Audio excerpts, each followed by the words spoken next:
शिव महापुराण की जो गाथा है श्रोता समाज, आज प्रारंभ है, महिमा है शिव महापुराण की, महत्यम है। शिव महापुराण की कथा तो अथाह है, अनंत है। संपूर्ण शिव पुराण का गान कर पाना किसी की वश की बात नहीं है कि संपूर्ण शिव कथा को कोई वर्णन कर सके।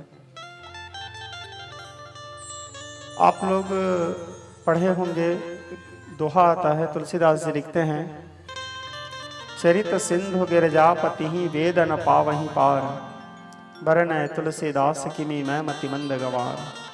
भगवान महादेव के चरित्र तो अथाह है, अपार है। संसार में से कोई सूर समर्थ नहीं जो महादेव के संपूर्ण चरित्र का गान कर सके। योवानन्तस्य गुणानन्तानुक्रमः शतवाल बुद्धिरजांसि भूमित गणित कथंचित कालेनेवाह अखिल शक्तिधाम्ना। पृथ्वी में कितने रज कण हैं, कदाचित पृथ्वी के रज कण को गिना जा सकता है, लेकिन भगवान महादेव के गुण कर्म और चरित्र को कह पाना, बता पाना, समझ पाना संभव ही नहीं है। जैसे भगवान महादेव अनंत हैं, वैसे उनकी गाथा भी अनंत है। सभी लोग अपने अपने बुद्धि के अनुसार जो जहाँ तक जान पाया, जो जहाँ तक समझ पाया, वहाँ तक भगवान महादेव के गुणानुवाद को कहने का अल्प प्रयास करते हैं। वही अल्प प्रयास मैं करने जा रहा हूँ आप लोगों के निवेदन में या आप लोगों के प्रेम में। आज की जो सबसे मुख्य कथा है वो है शिव महापुराण की महत्यम की कथा। शिव महापुराण सुनने से भी ज्यादा महत्वपूर्ण है शिव महापुराण के महत्यम की कथा सुनने का, क्योंकि जब तक हम शिव महापुराण के महत्यम को सुनेंगे नहीं तो शिव महापुराण के बारे में जानेंगे कैसे कि शिव महापुराण है क्या, शिव महापुराण की कथा क्या है। इसलिए शिव महापुराण की जो महत्यम की कथा है वो विशेषतः सभी लोगों को सुनना चाहिए, आवश्यक है। शिव महापुराण की महत्यम की कथा, उसमें शिव महापुराण की महता को, महिमा को वर्णन किए हैं महर्षि व्यास। क्या है शिव महापुराण के महत्यम की कथा? अन्यत्र भूमिका न बनाते हुए सीधा मुख्य प्रसंग में, समुद्र तटवर्ती प्रदेश में वाष्कल नाम करके ग्राम था।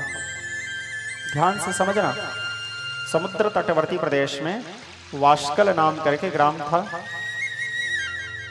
उस वाष्कल नाम करके ग्राम में ऐसे तो सभी वर्ण के लोग रहते थे, ब्राह्मण, क्षत्रिय, वैश्य, शूद्र, लेकिन ब्राह्मणों की जो मात्रा थी वो थोड़े ज्यादा थी। उस गांव में ज्यादा ब्राह्मण समाज के लोग रहते थे। समुद्र तटवर्ती प्रदेश होने के कारण मान लो या तो दुर्भाग्यवश मान लो, वहां जितने भी ब्राह्मण लोग थे सभी के सभी ब्राह्मण दुराचारी ब्राह्मण, एक भी सही ब्राह्मण नहीं उस गांव में। सब मांस ग्रहण करने वाले, सब मदिरा पीने वाले, सब जुआ खेलने वाले, सब व्यभिचार करने वाले, नाना प्रकार के दुष्कर्मों से लिप्त ब्राह्मण वहां के लोग। अब आप विचार कीजिए, ब्राह्मण को हम पूजा करते हैं, सम्मान देते हैं, गुरु के रूप में स्वीकार करते हैं। जिस ग्राम के पूरे ब्राह्मण ही ऐसे हैं तो बाकी वो ग्राम वालों का क्या स्थिति होगा? क्योंकि ब्राह्मण के आचरण को देख करके अन्य लोग अनुकरण करते हैं कि हाँ ऐसे पूजा करना चाहिए, ऐसे हमको रहना चाहिए, अपने जीवन में उतारते हैं। अब वो ब्राह्मण यदि दुराचारी हो गया तो बाकी लोग उनसे क्या शिक्षा लेंगे? ब्राह्मण को तो आचार्य के लिए नियुक्त किए हैं भगवान, तो वहां के पूरे ग्रामवासी भी वैसे दुराचारी हो गए। अब उस ग्राम में एक बिंदुक नाम करके ब्राह्मण रहते थे। उस ग्राम में एक बिंदुक नाम करके भी ब्राह्मण रहते थे। बिंदुक नाम करके जो ब्राह्मण था वो और ज्यादा दुराचारी। बाकी सारे ब्राह्मणों के दुराचार को देखोगे तो एक तरफ, और बिंदुक अकेला का दुराचार एक तरफ, इतना पापी था वो। मांस खाता था। में ऐसा बताया जाता है श्रोता समाज, किसी जीव को मार करके, किसी जीव की हत्या करके जब हम ग्रहण करते हैं, जो व्यक्ति मांस ग्रहण करता है उसके द्वारा दिए गए जल तर्पण को उसके पितर लोग तक स्वीकार नहीं करते। जो हमारे पितर लोगों को हम पानी देते हैं, यदि मांस भक्षण करने वाला व्यक्ति पितरों को जल तर्पण करता है तो पितर लोग भी उसको स्वीकार नहीं करते, और वो पितर लोक में भी उनको वहां से हटा दिया जाता है। हमारे पितर लोगों को हमारे कारण उसको घोर नरक में डाल देते हैं। तो लोग पूछते हैं भैया हमारा क्या गलती है, हमको क्यों नरक में डाल दिए? हमारे बाल बच्चे खा रहे हैं, हम थोड़ी खा रहे हैं। तो बोले तुम आए तो सिखा के क्यों नहीं आए कि ये गलत है? संस्कार क्यों नहीं दिए अपने बच्चों को? शिक्षा दे के आना था तुमको। जाओ भोगो।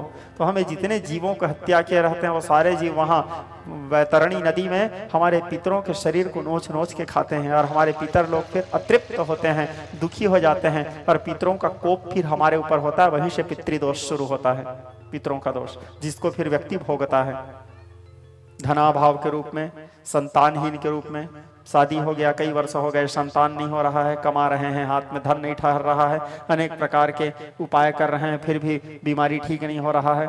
व्यक्ति के ऊपर जब थोड़ा सा परेशानी आता है ना श्रोता समाज, किसी भी व्यक्ति के ऊपर थोड़ा सा जब हमारे जीवन में उतार चढ़ाव आ गया, तकलीफ आ गया, तो हम पंडित जी के पास चले जाते हैं, किसी ज्योतिषाचार्य के पास चले जाते हैं, कोई तांत्रिक के पास चले जाते हैं। भैया क्या हो गया, हमारे साथ ऐसा क्यों हो रहा है, हमारे साथ अनेक प्रकार के गलत हो रहा है, शुभ शुभ नहीं हो रहा है, हमारे ऊपर राहु का दोष है, केतु का दोष है, कुंडली में कोई दोष है, काल सर्प योग दोष है, पितृदोष है, कुल देवी का दोष है। अनेक प्रकार से व्यक्ति यहाँ वहाँ भटक भटक करके पूछते रहता है। व्यक्ति सब दोष को ढूंढता है, लेकिन व्यक्ति ये भूल जाता है निज दोष क्या है, मेरा क्या दोष है जिसके कारण मैं भोग रहा हूँ। व्यक्ति के ऊपर कोई भी दोष तभी लगता है जब उसका निज दोष रहता है, जब वो अपने स्वयं के दोष से दूषित रहता है, वो अपने स्वयं के कर्म को भोगता है। इसलिए भगवान कृष्ण गीता में कहे हैं कर्मण्यवाधिकारस्ते मा फलेषु कदाचन, हमारे कर्म शुभ शुभ होना चाहिए। कर्म प्रधान विश्व करी राखा, जो जस करनी तस फल चाखा, कर्म का फल। तो वहां के जो ब्राह्मण थे वो मदिरा पान करते थे, जो बिंदुक था वो मांस ग्रहण करता था, दुराचार करता था, दिन भर नशे में लिप्त रहता था, जुआ खेलता था। वो बिंदुक की जो पत्नी थी उसका नाम था चंचुला। वाष्कल ग्राम में समुद्र तटवर्ती प्रदेश में बिंदुक की जो पत्नी थी उसका नाम था चंचुला। बिंदुक जितना दुराचारी था, जितना बड़ा पापी था, उसकी पत्नी जो चंचुला थी वो उतनी पातिव्रता नारी थी, उतनी अच्छी नारी थी। एक ही धर्म एक व्रत नियमा, काया वचन मन पति पद प्रेमा। मन वचन कर्म से वो अपने पति के चरणों में प्रेम करती थी, अपने पति के चरणों में अनुराग रखती थी। पति ब्रह्मा पति विष्णु पति देवो महेश्वर, अपने पति को ही भगवान मान करके, अपने पति को ही देख करके जीती थी, अपने पति को ही देख करके उठती थी। वो उसके लिए भगवान थे पति, हालांकि उसके पति दुराचारी था।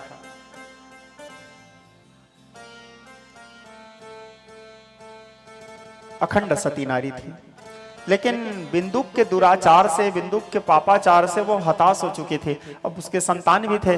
बिंदुक धन कमा के ला के अपने घर में देता नहीं था, अपने बच्चों का भरण पोषण पालन नहीं करता था, केवल अपने भोग इच्छा के तृप्ति के लिए पत्नी के साथ रमण करके बच्चे पैदा कर दिए थे। वो बच्चे लावारिस जैसे पड़े हैं। बच्चों की स्कूल जाना है, फीस पटाना है, पुस्तक लेना है, बच्चों के लिए कपड़ा खरीदना है, पत्नी के लिए कपड़ा खरीदना है, पत्नी की इच्छाओं को पूर्ति करना है, घर में 2 टाइम भोजन बनना है, उस राशन का व्यवस्था करना है। बिंदुक को इससे कोई मतलब नहीं, वो केवल पीता था, घूमता था, नाना प्रकार के दुराचार करता था। अब वो पत्नी कहां से धन लाए, वो तो गृहिणी थी। बच्चों का पालन पोषण करना है, जीविकोपार्जन करना है, जीने के लिए पैसा आवश्यक है, धन भी तो आवश्यक है। धन रहेगा नहीं तो जियोगे कैसे, खाओगे क्या, पहनोगे क्या। उसकी पत्नी दुखी हो गई, और ऊपर से जैसे तैसे भी वो अपने जीविकोपार्जन करने की कोशिश करती थी, अपने गहनों को बेच देती थी और कुछ करके, जैसे बच्चे भूख में कम से कम ना मर जाए इसलिए। तो बिंदुक क्या करता था, अपने पत्नी को मारता भी था, रोज पीटता था। उसकी पत्नी बड़ी दुखी हो गई थी। अंततो गत्वा हताश होकर के उसकी पत्नी गलत मार्ग में प्रवेश कर गई। एक पर पुरुष के साथ उसका संबंध बन गया। किसका? बिंदुक के पत्नी का, चंचुला का, जो पातिव्रता थी, एक व्यापारी के साथ स्वार्थ के चलते। क्योंकि वो व्यापारी उसको धन देता था, जिस धन से वो स्वयं के लिए भी वस्त्र लेती थी, क्योंकि उसके पास भी तो पहनने के लिए कपड़ा नहीं, वो पति तो उसकी इच्छा पूर्ति कर ही नहीं रहा है, तो स्वयं के पहनने के लिए वस्त्र लेती थी, घर में भोजन राशन पानी भोजन बनाती थी, बच्चों को खिलाती थी, बच्चों को पढ़ाती लिखाती थी। अब उसका मजबूरी हो गया। ऐसे करते हुए उसके साथ जीवन यापन करने लगी। एक दिन की बात है, बिंदु पिए हुए अवस्था में शाम के समय अपने घर आता है। जिस समय वो घर आता है उस समय उसकी जो पत्नी थी चंचुला, बिंदुक को पता नहीं था, चंचुला उस व्यापारी के साथ में प्रणय कर रही थी। अचानक बिंदुक देख डाला। देख डाला तो बिंदु क्रोधित हो गया अपने पत्नी को परपुरुष के साथ देख करके। क्रोधित होने के बाद वो व्यापारी तो वहां से भाग गया, लेकिन बिंदुक अपने पत्नी को मारने के लिए जैसे हाथ उठाता है, उसके पत्नी अपने पति बिंदुक के हाथ को पकड़ ली, कहती है पहले अपने आप को देखो, मेरे को मारने से पहले अपने आप को देखो। यदि तुम मेरे बच्चों का सही ढंग से पालन पोषण करते, मेरा सही ढंग से पालन पोषण करते, तो मेरे को इस मार्ग में जाने की आवश्यकता ही नहीं पड़ता। घर में खाने के लिए अन्न नहीं, पहनने के लिए वस्त्र नहीं, बच्चों के स्कूल में भेजने के लिए बच्चों के पास पुस्तक नहीं, बच्चों के पहनने के लिए वस्त्र नहीं, मेरे पहनने के लिए वस्त्र नहीं, जीने के लिए हमारे पास कुछ नहीं है, कैसे करूंगी मैं? दोबारा मेरे ऊपर हाथ मत उठाना, आज तक उठाते थे, चल गया, अब नहीं। सहनशीलता के अंतिम जहां तक मैं सह सकती थी वहां तक सही हूं। चंचुला इस प्रकार कठोर वाणी बोली तो बिंदु घबरा गया। और सोचो वो कितना दुष्ट व्यक्ति था, घबराने के बाद अपनी पत्नी चंचुला से कहता है ठीक है, यदि तू चाहती है तो ये कृत्य कर ले, लेकिन ये कृत्य को फ्री में मत किया कर, पैसा लिया कर उस व्यापारी से। सोचो कितना दुष्ट रहा होगा, पैसा लिया कर ताकि मेरे लिए भी थोड़ा पैसा व्यवस्था हो जाए मेरे पीने वीने के लिए। सोचो कितना दुष्ट व्यक्ति है। और वो स्वयं धूर्त था। अब तो पति भी जान गए, अब वो स्वेच्छाचारी हो गई, स्वतंत्र होकर के उस व्यापारी के साथ व्यभिचार करते थे। इधर बिंदु का भी पापाचार बढ़ते जा रहा था। ऐसे करते करते अंतिम समय तो सबका आना है, श्रोता समझ जाना तो सबका है, बिंदु का प्राणांत होता है, बिंदु मरा, लेकिन घोर पापी था और ब्राह्मण होकर के दुराचार करता था, इसलिए वह महान प्रेत योनि को प्राप्त हुआ। और महान प्रेत योनि को प्राप्त होकर के विंध्य पर्वत में उसका आत्मा भटकने लगा, यत्र तत्र सर्वत्र।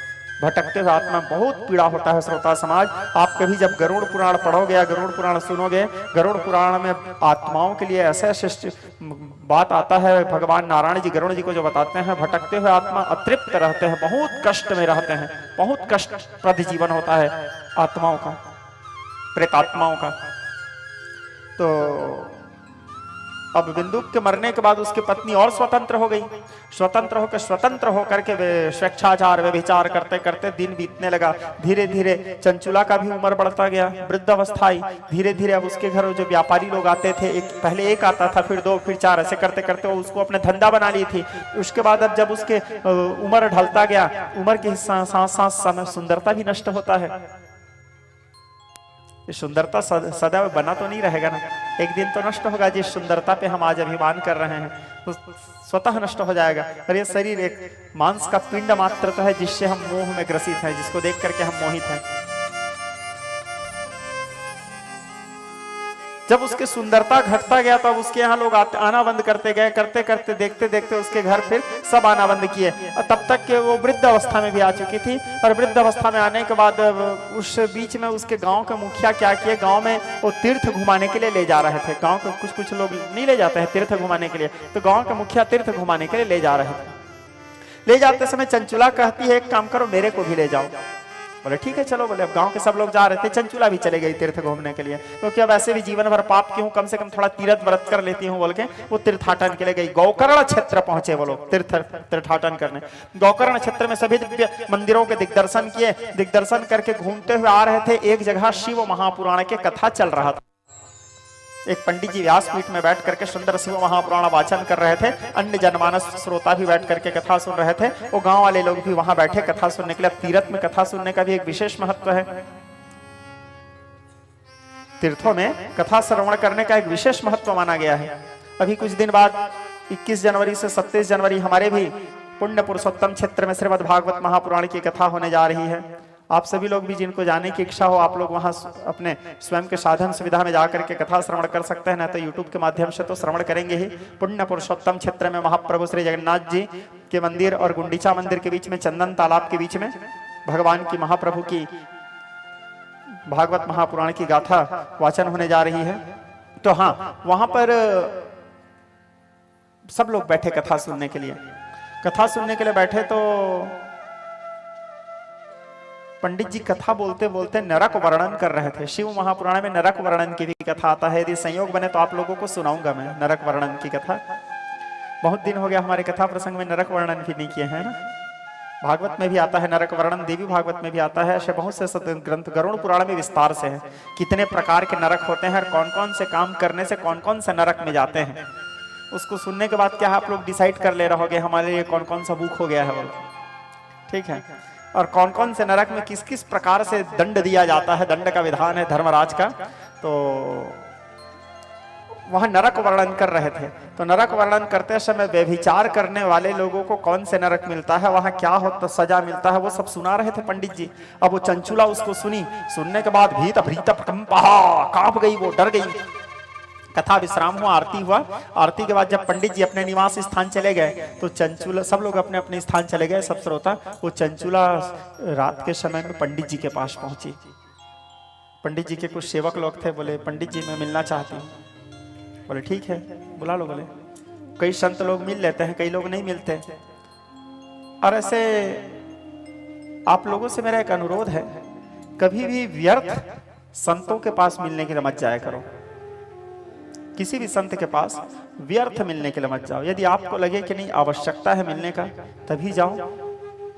व्यर्थ, क्योंकि संतों की एक एक मिनट का समय बहुत महत्वपूर्ण होता है। श्रोता समाज, आपके वहां जा करके उनके साथ बैठने में उनके 5 मिनट का भी समय खराब हो रहा है तो वो दोष है, क्योंकि वो 5 मिनट में वो भगवान नाम का जाप करते रहते, आप नहीं रहते तो आपके कारण वो 5 मिनट भगवान नाम जाप नहीं कर पाए, आप उसके समय बर्बाद कर दिए। संतों के जीवन में सबसे महत्वपूर्ण होता है एकांत और मौन। वो जितना ज्यादा हो सके एकांत रहना पसंद करते हैं, जितना ज्यादा हो सके मौन रहना पसंद करते हैं। उनके प्रत्येक क्षण भगवान नारायण को समर्पित रहता है। अपने व्यक्तिगत स्वार्थ को ले लेके उसके पास मत जाओ कि महाराज मोर बेटी के बिहाव नहीं लगत है, महाराज मोर बेटा के शादी नहीं होते, महाराज मोर घर लड़का नहीं होते। वो आपके कर्मदंड है, उसको आप भोग रहे हो। उसको वहां पे संत के पास जाने से क्या मतलब। कई लोग मेरे महाराज मोर मुड़ी दर्द दे थे बोल के भी पहुंच जाते हैं। कई लोग मेरे पैर दर्द दे रहा है तो महाराज MBBS MD थोड़ी किए रहते हैं जी। वो आपका कर्म है, आप जो कर्म किए उसको आप भोग रहे हो। आप जा करके उसके समय बर्बाद मत करो, जा करके उसके साथ स्वार्थ पूर्ण बात मत करो। कई लोग वहां आकर के महाराज जी और सब बढ़िया, हाँ क्या सब्जी खाए, वाह यही पूछने के लिए गए हो जी संत के पास। घर में सब बढ़िया, आपके बाल बच्चा लोग नहीं कहा, तो उससे तुमको क्या मतलब, अच्छे ही होंगे तब तो वहां आया है क्या आपके पास। तो उनके समय को ये सब करके बर्बाद मत करो। हाँ कभी किसी संत से मिलने जाओ तो उनके पास बैठ करके अपने व्यक्तिगत स्वार्थ नहीं, उसके पास बैठ करके ये पूछो कि महात्मा गुरुदेव भगवान से प्रेम कैसे किया जाता है, हम भगवान से कैसे मिल सकते हैं, भगवत प्राप्ति का साधन क्या है। वहां जाकर के भगवत चर्चा करो, ताकि आपके पूछने के बहाने वो भगवान के बारे में बताना शुरू करें, तो कम से कम आपके बहाने वो और भगवत चर्चा करेगा, उसका लाभ आपको भी मिलेगा। वो संत जो उसके समय भी बर्बाद नहीं होगा, क्योंकि वो तो भगवान का ही चर्चा कर रहा है। साथ में आपके साथ वहां जो 5-10 जने बैठे रहेंगे उन लोगों को भी उसका लाभ मिलेगा। शिक्षाप्रद चीज पूछो, जाकर के भगवत चर्चा करो, ताकि आपके पूछने के बहाने भगवान की चर्चा हो। व्यर्थ की बात मत करो संत से मिलकर के। एक बड़े अच्छे संत थे बेटा ओम प्रकाश, तो वो किसी से नहीं मिलते थे, बड़े विद्वान थे, योगी थे, तपस्वी थे, और निरंतर भगवान नाम का जाप करते रहते थे। उनके 5-10 शिष्य लोग थे। तो एक छोटा सा दृष्टांत बता रहा हूं। तो उससे मिलने के लिए एक बड़ी सुंदर कन्या आई, ठीक है, बड़ी सुंदर कन्या आई, और 1 किलो काजू कतली और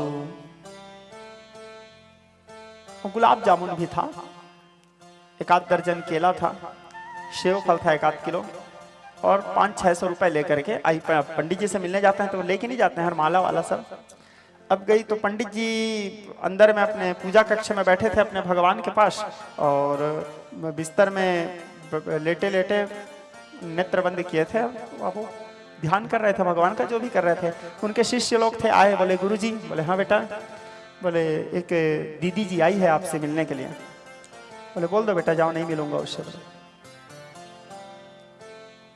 बोले जी गुरुजी। बोले अब वो शिष्य लोग जो थे 5-6 जने बाहर निकले, बोले 2 मिनट गुरुजी मिल लेते तो क्या हो जाता यार, हैं? आपस में चर्चा करने लगे। वो दीदी जी बेचारी इतने श्रद्धा से आई है, उसको भगा दी, कम से कम मिल लेती हैं तो दीदी जी वो सब चीज देती। अब गुरुजी तो कुछ खाते हैं नहीं, कम से कम वो काजू कतली हम लोगों के खाने का काम आता। वो चेला लोग सोचने लगे हैं, कम से कम वो गुलाब जामुन था, हैं वो हम लोग काम आता। अब गुरुजी तो खाते नहीं है, चीखते बस हैं, वो भी इच्छा हुआ तो ना, तो खा लो बेटा। अब हम लोग खाते, कम से कम गुरुजी हमारे पास आते काजू कतली को भी वापस करवा दिए। बोले 2 मिनट मिल लेते, पाँव बस तो पड़ती हैं।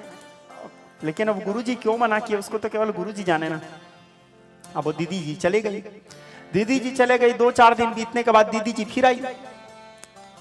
फिर आई तो अब थोड़े से और महंगा वाला मिठाई लेके आई। काजू कतली से ज्यादा महंगा क्या है,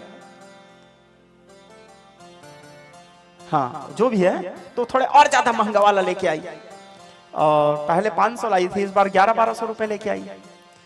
1 दर्जन की जगह 2-3 दर्जन केला ले आई। अब आकर के फिर पंडित जी से मिलने के लिए प्रयास की। पंडित जी बोले, आकर के चेला लोग बोले, गुरुजी, बोले हाँ। वो दीदी जी फिर आई है मिलने के लिए गुरुजी।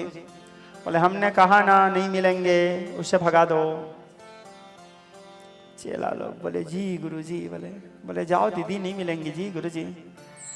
तो दीदी जी फिर चले गई। ठीक, अब इस बार जब वो ब्रांडेड वाला मिठाई जब गया तो चेला लोगों का जी कचोट गया। बोले गुरुजी एकन पाँव परा लेतीस तो का हो जातीस गा, हैं कम से कम अत्ती गुरा मिठाई खाए के काम आती। समर विचार करने लगे बेचारे लोग, चेला लोग। अब तो दीदी जी के जाने के बाद वो चेला लोग जब गुरुजी भोजन किए, भोजन करके शाम को थोड़ा सा टहलने के लिए निकलते हैं, तो गुरुजी जब टहलने के लिए निकले तो पूछे गुरुजी, बोले हाँ। वो दीदी जी 2 बार मिलने के लिए आई गुरुजी, इतने श्रद्धा से आई थी। हम लोग उसको देखे तो हम लोगों को ऐसे लगा भी नहीं कि वो कोई छली कपटी है, बड़ा श्रद्धा से आई थी, आपके बस प्रणाम करना चाहती थी, आपसे मिलना चाहती थी। आप क्यों नहीं मिले गुरुजी, इसको क्यों भगा दिए 2-2 बार? गुरुजी बोले बेटा बात ऐसा है, यदि 1 बार मैं मिल लेता उससे, दोबारा फिर आती, दोबारा मिलता, तीसरा बार फिर आती, एक संबंध बनता। मैं अनावश्यक संबंध किसी से नहीं बनाना चाहता बेटा। जितना ज्यादा हो सके कम संबंध रहे, क्योंकि मैं जितना कम संबंध रखूंगा, जितना विस्तार करूंगा, उतना भगवान से दूर रहूंगा। दोबारा आएगी, फिर उसके परिचय वाले और 2 जने आएंगे, फिर वो 2 के परिचय वाले और 4 आएंगे, फिर वो 4 के परिचय वाले 8 आएंगे। ऐसे करते करते मेरे सामने भीड़ बढ़ जाएगा बेटा। और इस भीड़ को समय देने के चलते मैं मेरे भगवान को समय देना बंद कर दूंगा। मेरे भगवान के लिए जो मेरा समय है, निरंतर जो मैं भगवान नाम जाप करता हूँ, उससे मैं दूर हो जाऊंगा। इसीलिए उसको भगा दिया बेटा। बोले अब तीसरा बार कहीं वो फिर आ गई गुरुजी, तो तीसरा बार आ गई बेटा तो मैं खुद जाकर के उसको गाली दे के भगाऊंगा। बोले ऐसे ऐसे गंदा गंदा गाली दूंगा कि उसके मन से मेरे लिए श्रद्धा खत्म हो जाएगा। बोले एकदम श्रद्धा से गुरुजी कर रहे हैं, अब अचानक कहीं गुरुजी उसको अब शब्दों का प्रयोग कर दिए, गाली दिए, तो उसका तो पूरा श्रद्धा खत्म हो जाएगा। बोले अरे गुरुजी तो गंदा गंदा गाली देते हैं, कहाँ कैसे महाराज का गंदा गाली देते वक्त थे, बोल के पूरा श्रद्धा खत्म, और नहीं आएगी। बोले और उसके बाद भी दिया गई गुरुजी, तो उसका श्रद्धा खत्म नहीं हुआ। कहीं उसको लग गया गुरुजी जानबूझ कैसे गंदा गाली दिए हैं मेरे परीक्षा लेने के लिए, ताकि मेरे मन का ये भक्ति कहीं खत्म हो जाए बोल के। फिर आ गई तो बोले फिर आ गई तो डंडा मार के भगाऊंगा।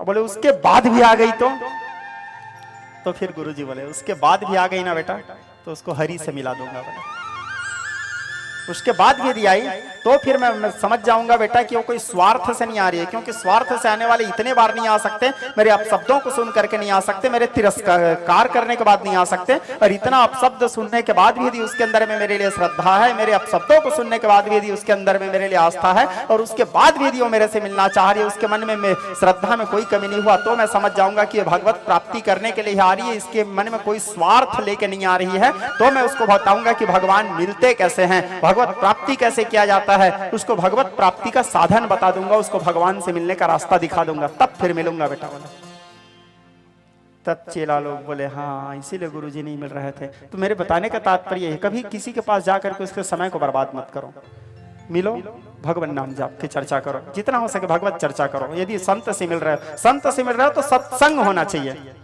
संत से मिल रहा है तो अपने व्यक्तिगत चर्चा मत करो।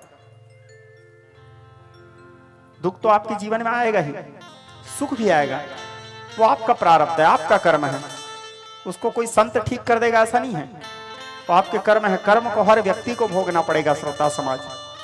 ठीक है, हो तो वही जो लीलार लिखे र कोटि उपाय करे न टरे ना। गुरु वशिष्ठ जी भरतलाल जी को समझाते हुए कहते हैं रामचरितमानस में, सुनहु भारत भावी प्रबल अबिलखी कहे हो मुनिनाथ,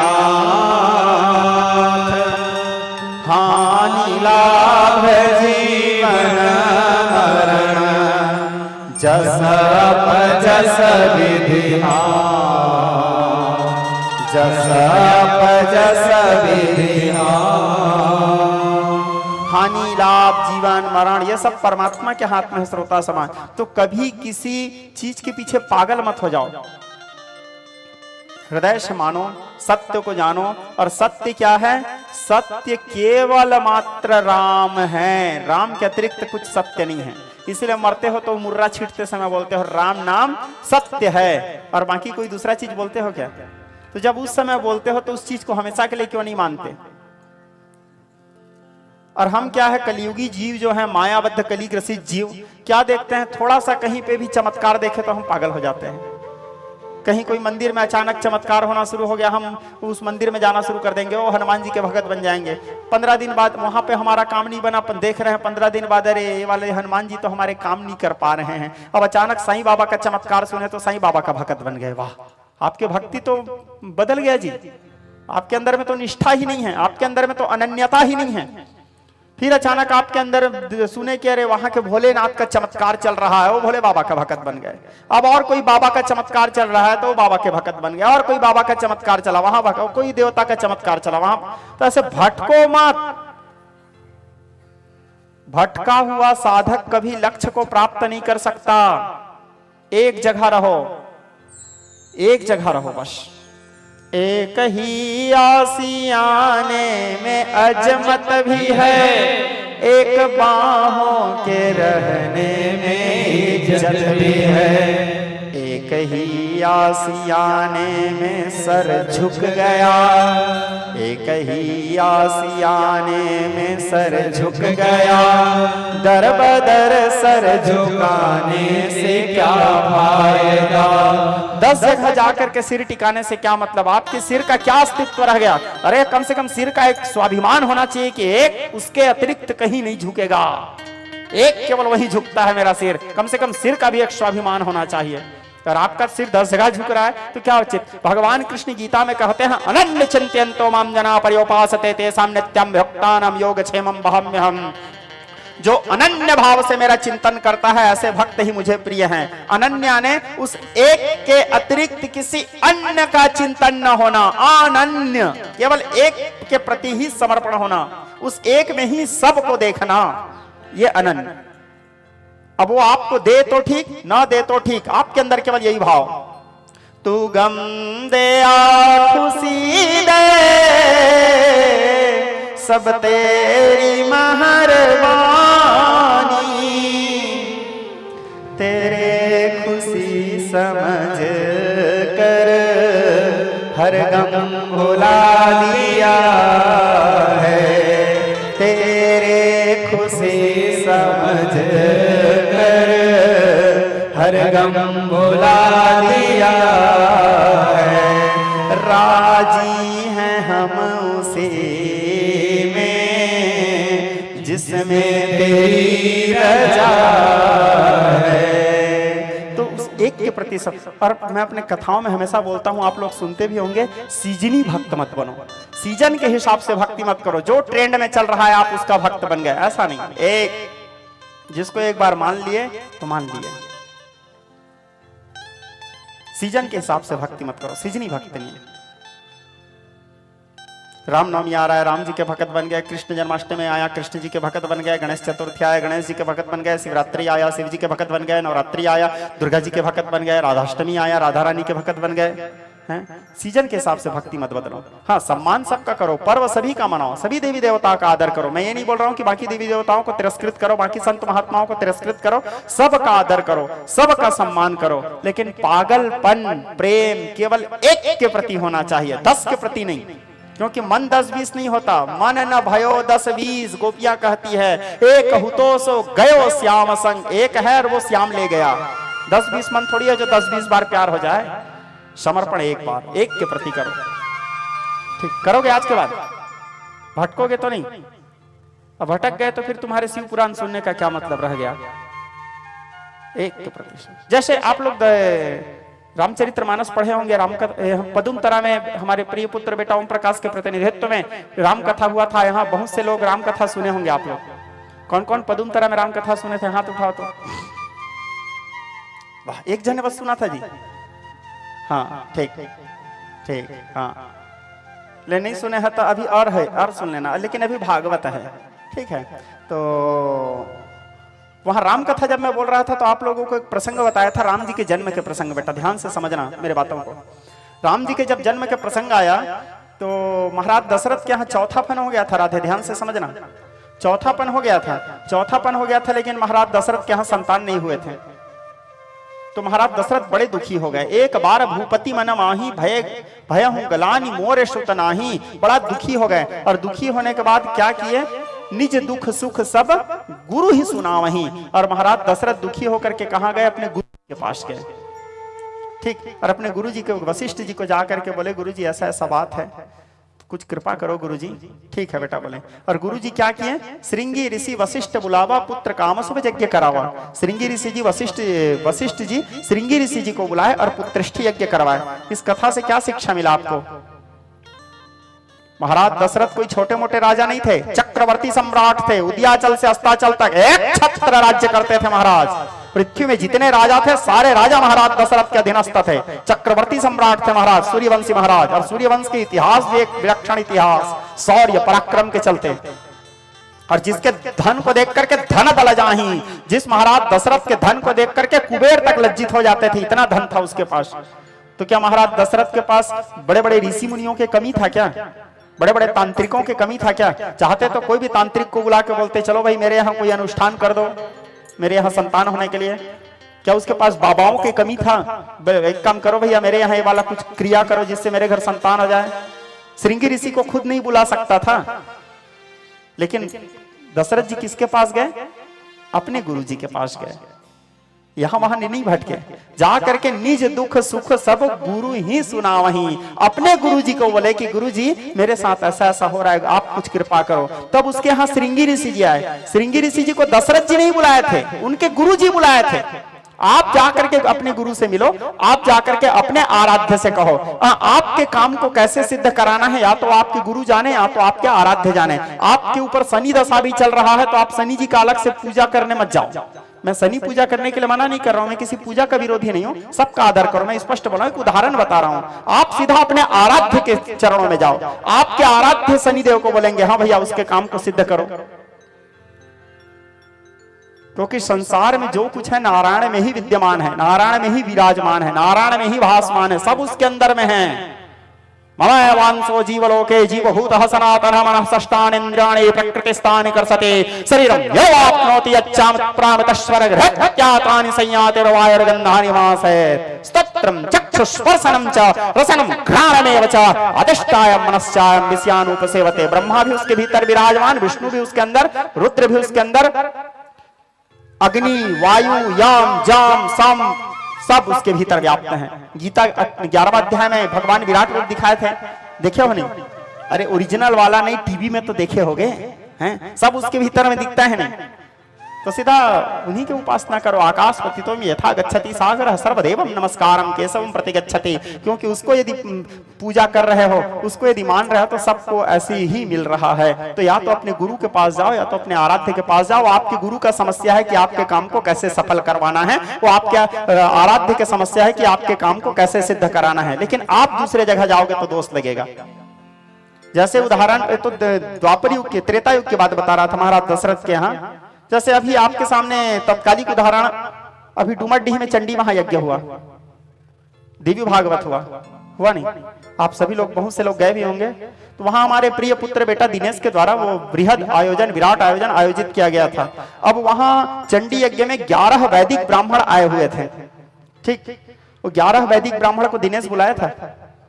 ओम प्रकाश जा करके महाराज जी मेरे यहाँ यज्ञ है, आना, मेरे यहाँ यज्ञ को करवाना, नहीं बुलाया ना? किसको बुलाए थे दिनेश? वो अपने गुरुजी को बुलाए। वो अपने गुरुजी को बोले गुरुजी मेरे यहाँ चंडी यज्ञ करना है, मेरे यहाँ ऐसे कार्यक्रम करना है। अब वो गुरुजी का समस्या है कहां से क्या करके किसको ला करके कैसे संपन्न कराना है। तो गुरुजी करवाए संपन्न, उस कार्यक्रम को सफल कराना वो गुरुजी का जिम्मेदारी है। लेकिन शिष्य का कर्तव्य क्या है? वो अपने गुरु के पास जाए। वो किसी और दरवाजा में जाकर के सिर नहीं टिकाए, 10 दरवाजा में जा करके सिर नहीं टिकाए, वो केवल एक ही दरवाजा में सिर टिकाए, मेरा कार्य यही सिद्ध होगा। महाराज दशरथ केवल वशिष्ठ जी के पास गए, श्रृंगी ऋषि के पास या और अन्य ब्राह्मणों के पास नहीं गए।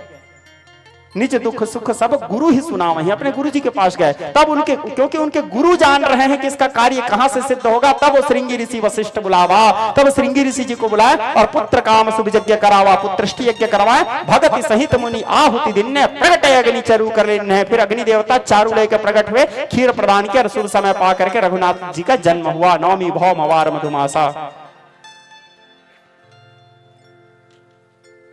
तो अनन्यता, मेरे बताने का तात्पर्य है अनन्यता, भटको मत, एक जगह रहो। भगवान कृष्ण कहते हैं अनन्य चिंतयन्तो माम जना पर्युपासते। तो मानो न मानो खुशी आपकी, मानना ना मानना आपके ऊपर है। मेरा काम है आपको अवगत करवाना, सत्य को सही रास्ता दिखाने की कोशिश करना। तो विज्ञ स्नेही स्वजन, तो वो जो चंचुला थी, वो जो पंडित जी के पास गई, शिव महापुराण जो किए थे, रात के समय जाकर नरक वर्णन सुन के डर गई थी। बोले अब मेरा क्या होगा। तो गुरुजी के पैर को पकड़ ली, बोले गुरुजी मैं तो घोर पाप की हूं, और अपने सारे पाप को अपने गुरुजी को बता दिया। अपने गुरु से कभी कुछ छुपाना नहीं चाहिए, क्योंकि गुरु कोई इंसान नहीं होते श्रोता समाज। गुरु साक्षात परब्रह्म, गुरु साक्षात भगवान है।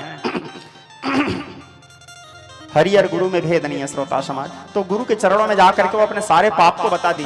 अब पाप को बताओगे तब तो गुरु प्रायश्चित के विधान निकालेंगे। गुरु जी बोले एक काम कर बेटी, अभी तक जो हो गया सो हो गया, अब एक काम कर तू जहां भी शिव पुराण होता है शिव पुराण सुनने के लिए चले जाना, और बैठ के बढ़िया श्रद्धा से शिव पुराण सुनना।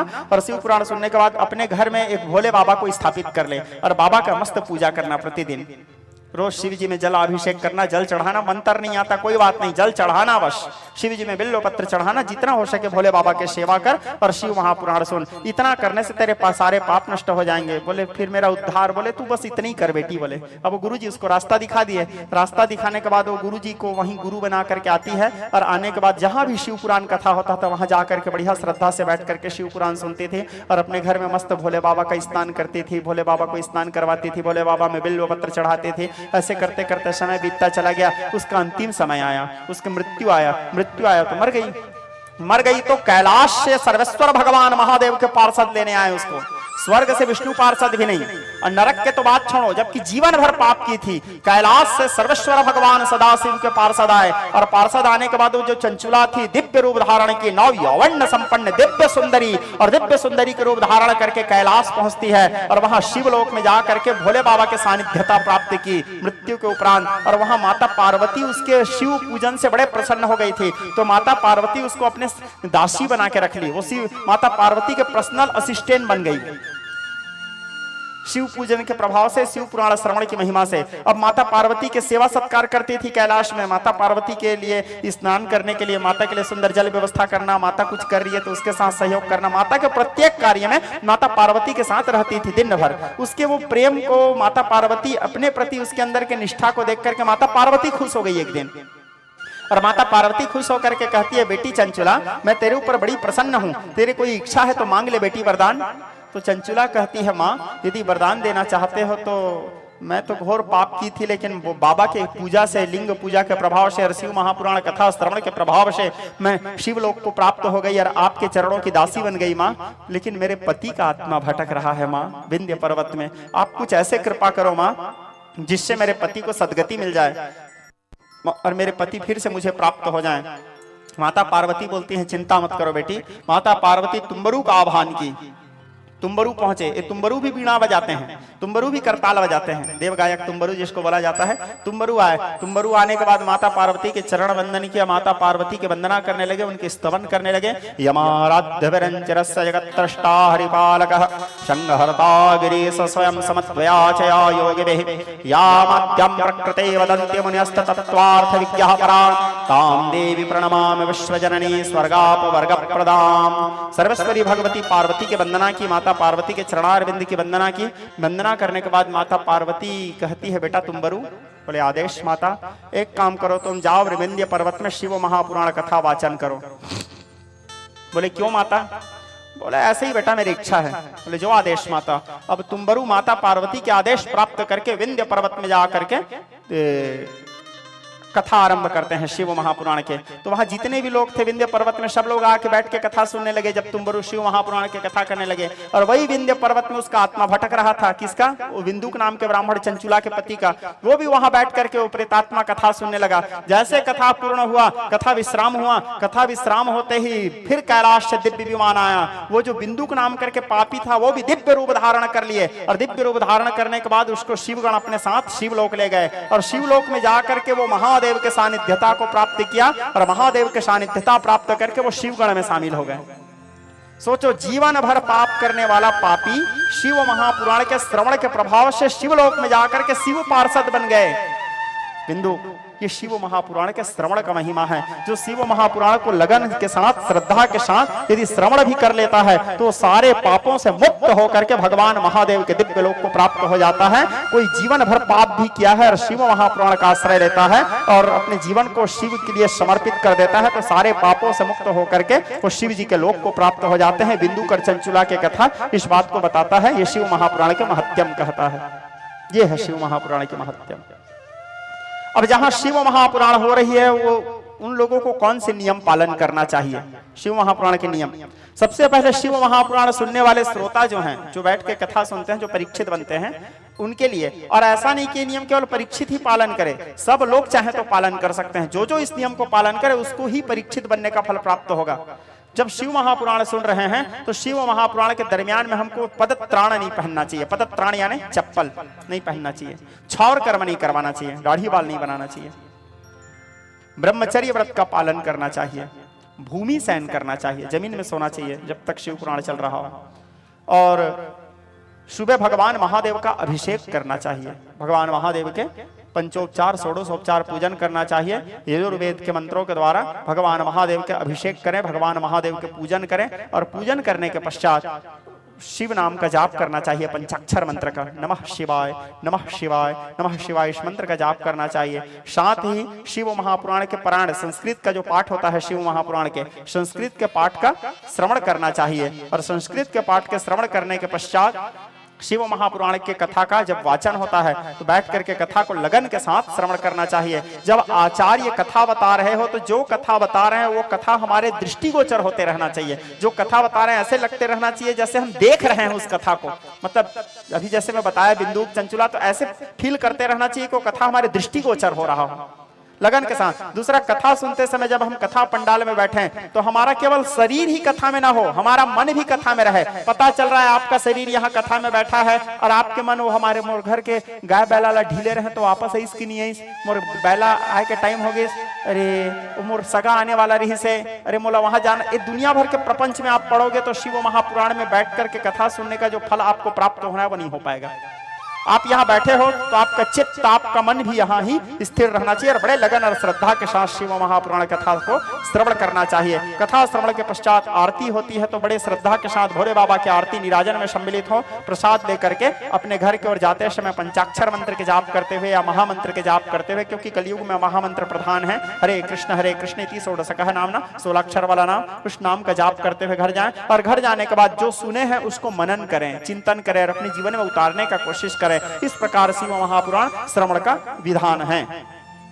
अब जहां शिव महापुराण का आयोजन होता है, आयोजनकर्ताओं के इस बात का ध्यान रखना चाहिए, आयोजन में जितने भी श्रद्धालु आते हैं उनके बैठने के लिए उचित व्यवस्था व्यवस्थित करनी चाहिए। जो पुरुष वर्ग है उनके लिए उचित, जो मातृवर्ग है उनके लिए उचित व्यवस्था, जो नीचे नहीं बैठ पाते, जैसे कई लोग ऐसे हैं जो वृद्ध हो जाते हैं, वो लोग नीचे नहीं बैठ पाते, उन लोगों के लिए ऐसा आसन भी व्यवस्था करना चाहिए ताकि वो आराम से, क्योंकि अब वो बैठ नहीं पा रहे हैं और यदि उनको शिव पुराण सुनने का मन है तो फिर तो नहीं सुन पाएगा यदि आप व्यवस्था नहीं किए हो। तो उचित आसन में बैठ करके शिव पुराण श्रवण कर सके। लेकिन आकर के एकदम तो उन लोगों के लिए कुर्सी आदि जो भी बैठने के लिए उचित स्थान हो वैसे व्यवस्था करना चाहिए। लेकिन यदि आप जमीन में बैठ करके कथा सुनने लायक है तो आपको जमीन में बैठ के ही कथा सुनना चाहिए। ये व्यवस्था केवल उन लोगों के लिए करना चाहिए जो व्यक्ति असहाय हैं, बाल, वृद्ध और रोगी, इसके लिए छूट माना गया है, तो वो लोग वहां बैठ करके कथा सुने। अब आप नीचे में बैठ के कथा सुन सकते हो, हिष्ट पुष्ट तंदुरुस्त हो, बबरू जवान हो, हैं, और आप कुर्सी में लात तान के बैठे हो, तो ये उचित नहीं है। यदि आप में सामर्थ्य है, आप नीचे बैठ करके श्रद्धा से कथा सुन सकते हैं, तो श्रद्धा से आपको नीचे में बैठ के ही कथा सुनना चाहिए, क्योंकि उस स्थान में बैठ के सुनने का एक अलग महत्व होता है। जैसे हमारे कथा में ब्रह्मचारी लोग आ गए, वैदिक कर्मनिष्ठ ब्राह्मण लोग आ गए, उनके लिए अलग रहने की व्यवस्था करना चाहिए। कथा में दिया अघोरी लोग आ गए तो उनके बैठने के लिए एक अलग व्यवस्था करना चाहिए। सन्यासी लोग आ गए तो सन्यासी सबके बीच में नहीं बैठ सकते, सन्यासियों का एक अलग मर्यादा होता है, उनके लिए एक अलग व्यवस्था करें। व्यास के लिए एक अलग आसन व्यवस्था करें, परीक्षित के लिए एक अलग आसन व्यवस्था करें। इस प्रकार सभी के लिए यथा योग्य स्थान व्यवस्था करें और भगवान महादेव के आरती के पश्चात सभी के लिए प्रसाद वितरण की भी व्यवस्था आदि संपन्न करना चाहिए। जिस जगह में शिव महापुराण की कथा हो रहा हो चारों ओर उसको सुंदर रंगोली आदि से सजाना सुसज्जित करना चाहिए, केले के खंबे आदि से द्वार को सुशोभित करना चाहिए। साथ ही दीपमाला, दीपदान का शिव जी में विशेष महत्व है, हो सके तो दीपदान भी करना चाहिए शिव महापुराण में। दीप से सुंदर शाम को आरती के समय दीप से सजाना चाहिए यज्ञ कथा मंडप को। इस प्रकार शिव महापुराण करवाने का और शिव महापुराण सुनने का महत्व माना गया है। अब शिव महापुराण करने वाला आचार्य कैसे होना चाहिए जिससे हम कथा करवा रहे हैं? सबसे पहले तो जो आचार्य शिव महापुराण की कथा कर रहा हो वह गायत्री संपन्न होना चाहिए, यज्ञोपवीत से सुशोभित होना चाहिए, गायत्री संपन्न होना चाहिए, त्रिकाल संध्या करने वाला होना चाहिए। त्रिकाल नहीं तो कम से कम 2 काल तो करने वाला होना ही चाहिए, सुबह और शाम को 2 काल संध्या करने वाला होना चाहिए। साथ ही दीक्षित व्यक्ति होना चाहिए जो गुरु बना लिया हो, क्योंकि अदक्ष व्यक्ति को व्यासपीठ में नहीं बैठना चाहिए। जो गुरु नहीं बनाया जा रहा, जिसके खुद के गुरु नहीं है वो आपको उसको शिव पुराण का वाचन करके आपको नहीं समझा सकता। दूसरा, शिव महापुराण गायत्रीमय है तो गायत्री क्रिया करना आवश्यक है। शिव महापुराण में गायत्री संध्या होना आवश्यक है। दूसरा, वो जिसको आप जिस ब्राह्मण को बिठा रहे हैं वो ब्राह्मण का कुल गोत्र से ही होना चाहिए, वर्ण संकर संतान नहीं होना चाहिए। पता चल रहा है माँ कोई और जात के, पिता कोई और जात के, बच्चा बन गया बामन, ऐसे नहीं। वर्ण संकर संतान नहीं होना चाहिए, उसके कुल गोत्र ब्राह्मण होना चाहिए। उसको व्यासपीठ में बिठा करके कथा श्रवण करें। दूसरा, शिव महापुराण के कथा में शिव महापुराण के सुंदर कथाओं का वाचन करें, बीच बीच में संस्कृत के श्लोकों का उच्चारण करें। यहाँ बैठ करके अनर्गल बातें ना करें, कहानी किस्सा ना बताएं, व्यर्थ की चर्चा ना करें, भगवत चर्चा ही करें, केवल भगवान से संबंधित चर्चा ही करें। ऐसे व्यक्ति को बिठा करके व्यासपीठ में हमको शिव महापुराण की कथा श्रवण करनी चाहिए।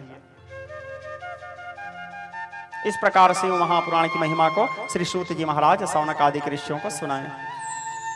अब शिव महापुराण कथा शुरू होती है। ये महत्यम था, अब कथा शुरू। कथा कहां से शुरू होती है? शिव महापुराण जो आप लोगों के सामने ये जो शिव महापुराण रखा है ना श्रोता समाज, ये 7 संहिताओं वाला शिव पुराण है। पहले आपको शिव पुराण का परिचय देता हूं। इसके रचयिता कौन है? महर्षि वेदव्यास। व्यास जी के द्वारा रचना किया गया है, लेकिन आद्य प्रणेता व्यास नहीं है। सबसे पहला लेखक व्यास नहीं है, आद्य प्रणेता इसके भी महादेव ही। जैसे रामचरितमानस के आद्य प्रणेता कौन है? महादेव। देवी भागवत के आद्य प्रणेता कौन है? महादेव। भागवत महापुराण यानी अमर कथा के आद्य प्रणेता कौन है? महादेव। तो शिव महापुराण के आद्य प्रणेता भी भगवान महादेव ही हैं। भगवान महादेव ने ही महर्षि वेदव्यास जी को प्रदान किया था अपनी कथा, क्योंकि अब महादेव के बारे में महादेव के छोड़ कौन जानेगा? अनादिवध्यंत अनंत वीर्यम पुष्पदंत नाम के गंधर्व कहता है, महिम्न पारन्ते पारामा वेदोसो याद्य सदृशे स्तुतेर ब्रह्मादीनामपि ततव सन्नास्पै गिरा अथवाच्य सर्वस्वमपि परिणामावधि गृह्णन् मामाप्ते शास्त्रोत्रे हरणिरपवाद परिकर। अर्थात पुष्पदंत कहता है, हे महादेव, आपके महिमा का गान कौन कर सकता है और भगवान को कौन जान सकता है? श्रोता समाज हैं तो स्वयं भगवान महादेव ने ही महर्षि वेदव्यास जी को शिव महापुराण प्रदान किए। भगवान ये शिव महापुराण 1,00,000 श्लोकों वाली पुराण था। कितना श्लोक है शिव महापुराण में? जैसे भागवत आप लोग सुनते हैं, भागवत में कितने श्लोक हैं? 18,000 श्लोक। सभी पुराणों में ऐसे श्लोक संख्या, अध्याय, स्कंद आदि विवरण किए गए हैं। तो शिव महापुराण में कितने श्लोकों की संख्या था? 1,00,000। और शिव महापुराण में कितने संहिताएं हैं? 12 संहिता। कौन कौन से संहिता और कौन कौन से संहिता में कितने कितने श्लोक हैं? सबसे पहले शिव महापुराण 12 संहिता में पहला संहिता जो है उसको बोलते हैं विश्वेश्वर संहिता, या उसको विद्वेश्वर संहिता भी बोलते हैं। उसमें 10,000 श्लोक है। दूसरा जो है रुद्र संहिता, उसमें 8000 श्लोक है। तीसरा संहिता जो है वो है विनायक संहिता, विनायक संहिता में भी 8000 श्लोक है। चौथा संहिता जो है वो उमा संहिता, उसमें भी 8000 श्लोक हैं। उसके बाद है मातृ संहिता, मातृ संहिता में 8000 श्लोक हैं। साथ ही एकादश रुद्र संहिता, उसमें 13000 श्लोक। उसके बाद कैलाश संहिता, उसमें 6000 श्लोक। फिर सतरुद्र संहिता, उसमें 3000 श्लोक। फिर कोटि रुद्र संहिता, उसमें 9000 श्लोक। फिर सहस्त्र कोटि रुद्र संहिता, उसमें 11000 श्लोक। फिर वायवी संहिता, उसमें 4000 श्लोक। फिर धर्म संहिता, उसमें 12000 श्लोक। ऐसे सभी श्लोकों को मिलाकर के बनता है 1,00,000 श्लोक, और जिसमें संहिताओं की संख्या है 12 संहिताओं वाली 1,00,000 श्लोकों वाली शिव महापुराण भगवान महादेव ने व्यास जी को प्रदान किया। लेकिन ये जो आपके सामने शिव पुराण रखा है, ये 1,00,000 श्लोक वाली नहीं है, वो हमारे मार्केट में भी नहीं है।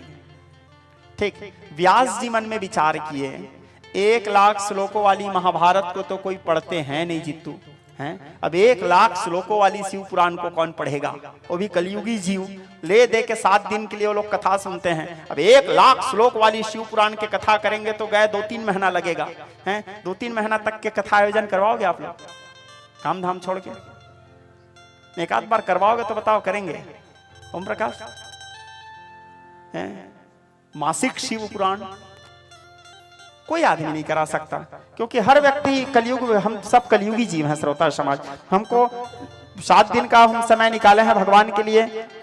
आर्थिक रूप से जो बन सका सब लोग सहयोग करते हैं, शारीरिक रूप से जो बन सका सब लोग सहयोग करते हैं। जैसे यहाँ शिव महापुराण की कथा विश्राम होगा, सब लोग अपने अपने काम धाम में लग जाओगे। नेताजी लोग अपने चुनाव प्रचार में लग जाएंगे हैं, किसान भाई लोग अपनी किसानी में लग जाएंगे, जो कर्मचारी लोग अपने कार्य में लग जाएंगे, माँ बहन लोग अपने कार्य में लग जाएंगे। विद्यार्थी भी संयोग है, शीतकालीन छुट्टी है तो सारे विद्यार्थी यहाँ बैठ के कथा सुन रहे हैं, विद्यार्थी लोग अपने पढ़ाई में लग जाएंगे। अब 1 महीना तक 2 महीना तक करेंगे तो कौन बैठेगा 1-2 महीना तक के हैं?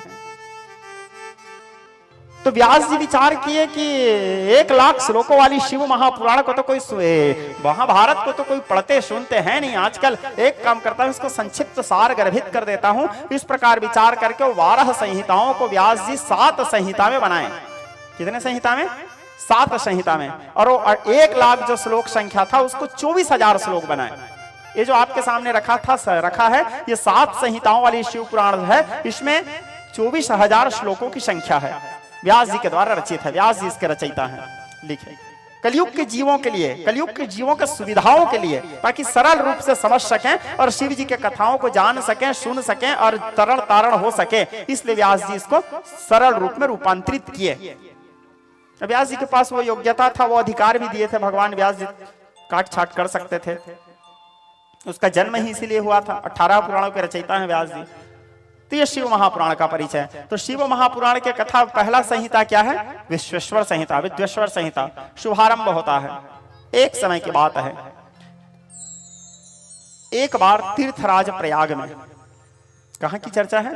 प्रयागराज। अभी प्रयागराज में त्रिवेणी संगम है, माता गंगा जी का, माता यमुना जी का और सरस्वती जी गुप्त रूप से वहां सम्मिलित होती हैं। तो त्रिवेणी संगम, वहाँ वेणी माधव जी हैं, उनके दर्शन करते हैं सभी लोग। लेटे हुए हनुमान जी हैं, आप लोग गए भी होंगे तो हनुमान जी के दर्शन करते हैं। वहाँ प्रयागराज का एक अलग महिमा है श्रोता समाज, उसको सभी तीर्थों का राजा कहा जाता है। तीर्थराज, तीर्थों का, सारे तीर्थों के राजा कौन है? तीर्थराज प्रयाग।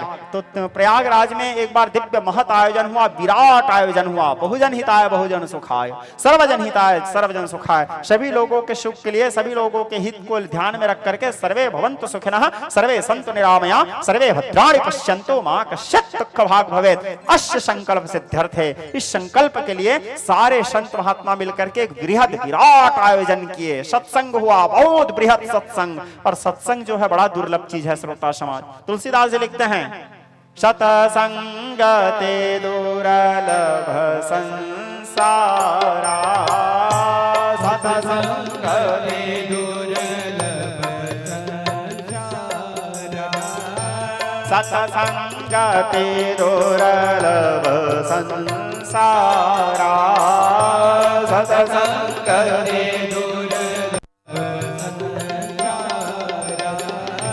सत्संगति दुर्लभ संसारा,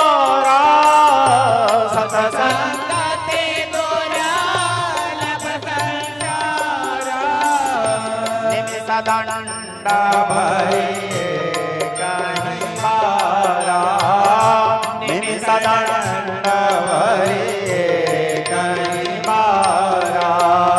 सत्संगति दुर्लभ संसारा, संसार में सबसे दुर्लभ यदि कोई चीज है तो वो है सत्संग। हमको सब चीज मिल जाता है श्रोता समाज, सत्संग बस नहीं मिलता। ये तो समस्त रेंगा कठेरा वाले लोगों का सौभाग्य है, सारे युवा लोगों का प्रयास है। हम पदुम तरह में शायद कथा कर रहे थे, सारे युवा बच्चे लोग आए थे, गुरुजी हमारे यहाँ कथा करना है। सारे युवा बच्चे लोग जितने थे सब के सब जवान। मैं बोला अरे बाप रे, ये भी कहीं ना कहीं एक हम लोगों के लिए, हमारे सारे भारतवर्ष के लिए, हमारे सारे छत्तीसगढ़ के लिए गौरव है ये लोग। आज लोग एक चीज गौर करना, पहले कथाओं में खाली सियान लोग बैठते थे कथा सुनने के लिए, बुजुर्ग लोग बैठते थे, बुजुर्ग माता लोग बैठते थे कथा सुनने के लिए। लेकिन अब देखना, कथा में जितने बुजुर्ग लोग नहीं रहते उतने युवा लोग रहते हैं।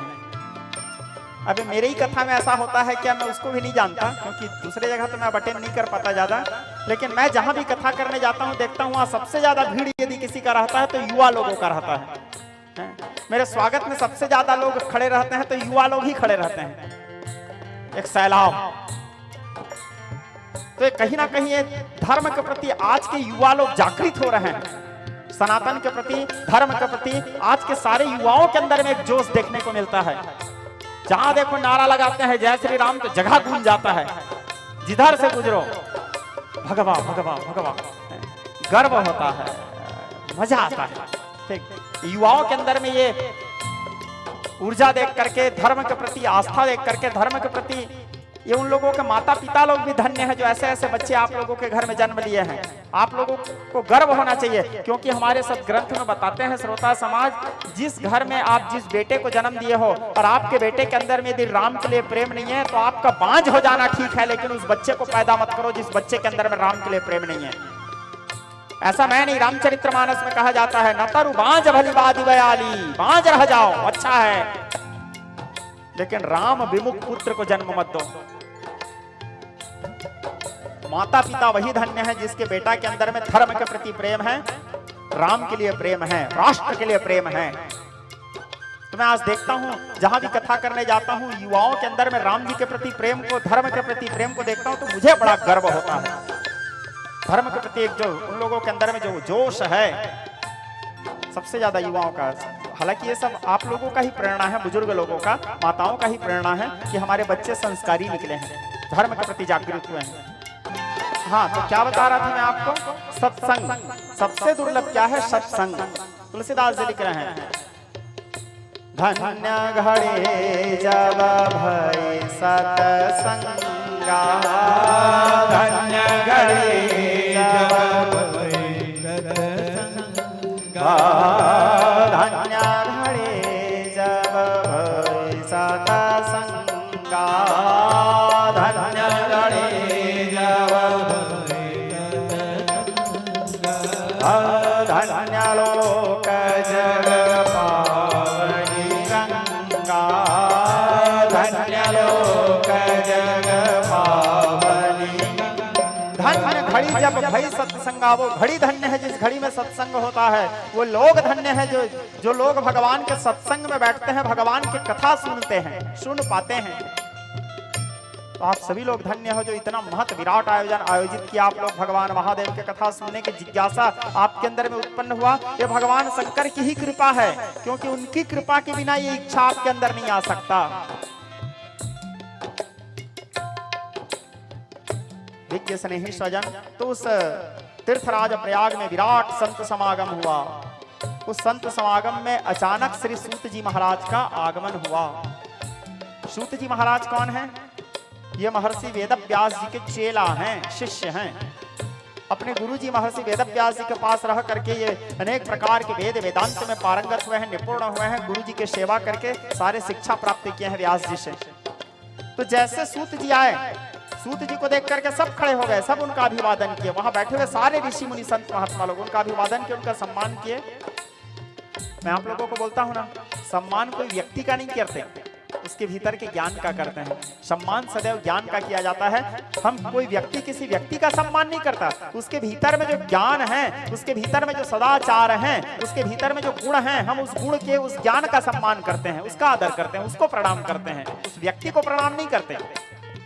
तो सब लोग उनको देख करके प्रणाम किए, क्योंकि वहां बैठे हुए सभी लोगों में सर्वश्रेष्ठ ज्ञानी कौन थे? सूत जी थे। व्यास जी के शिष्य हैं, व्यास जी के पास रह के वेद वेदांत में पारंगत हुए हैं। सूत जी को सुंदर आसन में बिठाया, उनका पाद प्रक्षालन किए, उनके चरणोदक लिए और उनको पूजा किए उनको, और हाथ जोड़ के कहने लगे, सूत जी कलयुग का आगमन हो चुका है, और ये जो कलयुग है अधर्म बंधु है। कलयुग जो है अधर्म बंधु है। कलयुग में अनेक प्रकार के पापाचार होंगे, और वहां जितने ऋषि मुनि लोग बैठते थे वो लोग क्या है? त्रिकालदर्शी लोग थे, भूत भविष्य वर्तमान को जानने वाले थे। वो पहले से जानते थे कि आगे चल के क्या क्या होने वाला है। तो लोग आपस में सूत जी से कहने लगे, जो कलयुग आ चुका है इसमें अनेक प्रकार के पापाचार होंगे। सूत जी महाराज अच्छा किया आप आए, हम आपसे कुछ पूछना चाह रहे हैं, क्योंकि हम लोग जो कलयुग को देख रहे हैं वो बड़ा भीषण कलयुग आने वाला है। कैसा कलयुग आने वाला है? धनवंत कुलेन मलेन अपे द्विज चिन्ह जने उधार तपे।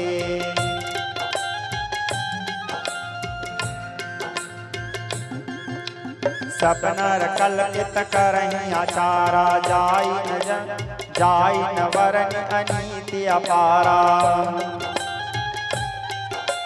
जे कर झूठा मास करे नाना, सो कलयुग गुणवंत बखाना। बोले क्या क्या होगा कलयुग में? आने वाले जो समय है, जो जितना बड़ा झूठा इंसान रहेगा उसी को कलयुग में उतने अच्छा इंसान माना जाएगा। जो जितना झूठा इंसान कलयुग में, उसी को उतना अच्छा इंसान माना जाएगा। और क्या होगा? जाके नख अरु जटा विशाला, सोता पसप से ढका निकाला। कलयुग में साधु का पहचान क्या हो जाएगा?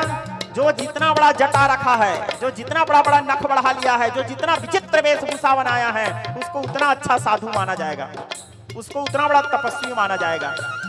ये तपस्वी का पहचान हो जाएगा। और क्या होगा कलयुग में? कलि बार ही बार अकाल परे, बिनु अन्न बिना सब लोग मरे। बार बार अकाल होते रहेगा कलयुग में, अनावृष्टि होगा। आप लोग देखना हो रहा है ये सब, और आज से 5,500 वर्ष पूर्व इसको लिखा जा चुका है, और आज जो जो लिखे हैं वो सब हो रहा है। आप लोग देखना, पदुमतरा में पानी गिरेगा तो आपके रेंगा कठेरा में नहीं, रेंगा कठेरा में पानी गिरेगा तो डुमरडीह में नहीं, डुमरडीह में पानी गिरेगा तो राजनांदगांव में नहीं। कहीं ज्यादा पानी गिर रहा है तो फसल नुकसान, कहीं पानी नहीं गिर रहा है तो फसल नुकसान। जब जल की आवश्यकता रहे तब जल नहीं गिरेगा, और जब जल की आवश्यकता ना हो तब पानी गिर के फसल को खराब करेगा। बार अकाल होते रहेगा, लोग अनावृष्टि में मरते रहेंगे। और क्या होगा कलयुग में? नारी दिवस नर सकल गोसाई, नाचहि नट मार कट के नाई। मेरे बातों को बुरा मत मानना, हाथ जोड़ के निवेदन है, जो लिखा है उसको बता रहा हूं आपको। नारी, कलयुग के पुरुष लोग कैसे हो जाएंगे? अपने पत्नी के इशारे में नाचने वाले रहेंगे, पत्नी जैसे बोलेगी वैसे करेंगे। नारी दिवस नर सकल गोसाई, नाचहि नट मार कट के नाई। और क्या होगा कलयुग में? तो कलयुग वर्णन करते हुए कहते हैं, तप से धनवंत दरिद्र गृहे, कलि कौतुक तातन जात कहे। कलयुग में जो तपस्वी लोग होंगे, सुन रहे हो? कलयुग में जो तपस्वी लोग होंगे, जो जितना बड़ा तपस्वी उसके पास उतना ज्यादा प्रॉपर्टी। और कलयुग में जो गृहस्थ लोग होंगे, जो विवाहित लोग होंगे, उन लोग गरीब रहेंगे। जो गृहस्थ संत रहेंगे उसके पास धन नहीं रहेगा, जो जितना बड़ा साधु रहेगा, सन्यासी रहेगा, उसके पास उतना बड़ा प्रॉपर्टी। अब आप लोग बताओ सन्यासी को संपत्ति की क्या जरूरत? वो तो जिस द्वार में खड़े हो जाए उस द्वार में उसको भोजन। आपके घर के सामने में कोई आदमी यदि पहुंच जाए, कोई संत, कोई सन्यासी भीख मांगे, क्या आप उसको भोजन नहीं कराओगे? बड़े खुशी से करवाओगे। शाम के और किसी के घर पहुंच गया, वो भी खुशी से करवाएगा। तो उसके जीने के लिए तो धन की आवश्यकता नहीं, पहनने के लिए वस्त्र की आवश्यकता नहीं, कोई ना कोई सन्यासी को दे देगा। आपके घर आएगा तो जैसे आप अभी आके मेरे को एक धोती भेंट किए हैं, 2 ठोकिए हैं, तो आपके घर में कोई सन्यासी आ जाएगा तो आप नहीं करोगे? तो सन्यासी को तो कोई चीज की जरूरत ही नहीं है। अचानक किसी के घर पहुंच जाएंगे, बोलेंगे भैया हमको राजनांदगांव छोड़ दो, बड़े खुशी से आप उसको राजनांदगांव छोड़ने चले जाओगे, तो उसको टिकट खर्चा भी नहीं। लेकिन एक गृहस्थ को है खर्चा, क्योंकि एक गृहस्थ को अपने पत्नी का पालन पोषण करना है, बच्चे पैदा किए हैं तो बच्चे का पालन पोषण करना है, उसको शिक्षा दिलाना है, नहीं दिलाना है? क्योंकि माता शत्रु पिता वैरी न वालो न पाठिता न शोभिते सभा मध्य हंस मध्य बको यथा। उस एक गृहस्थ को अपने पत्नी का पालन पोषण करना है, बच्चे का पालन पोषण करना है, स्वयं के घर का संचालन करना है, साथ में रिश्तेदारी भी निभाना है। उसके भांचा के बिहाव हो रहा है जाना है, उसके भांची के बिहाव हो रहा है जाना है, कोई मर गया वहां जाना है, समाज में कोई मर गया जाना है, दोस्त के घर कोई मर गया जाना है, सारे रिश्तेदारी निभाना है, सबके दुख सुख में कुछ देन लेन करना है। तो पैसा की जरूरत किसको है? गृहस्थ को। लेकिन गृहस्थ के पास पैसा नहीं रहेगा, सन्यासी के पास पैसा रहेगा। ऐसे मैं नहीं, तुलसीदास बोल रहे हैं। तप से धनवंत दरिद्र गृहे कलि कौतुक तात जात कहे। सतमान मात पिता जब लाऊं अब लानन मुखन देखन लाऊं। बच्चा अपने माता पिता का आदेश तभी तक पालन करेगा जब तक कि अपने पत्नी का मुंह ना देख लिया हो। जब तक शादी ना हो गया है तब तक मेरे पापा मेरी माँ हैं। अरे एक बार शादी हुआ, एक बार शकल देखा चंद्रमुखी का हैं, उसके बाद फिर क्या होगा? ससुरारी पियारी लगे जब ते भरी रीच कुटुंब भाई तब ते।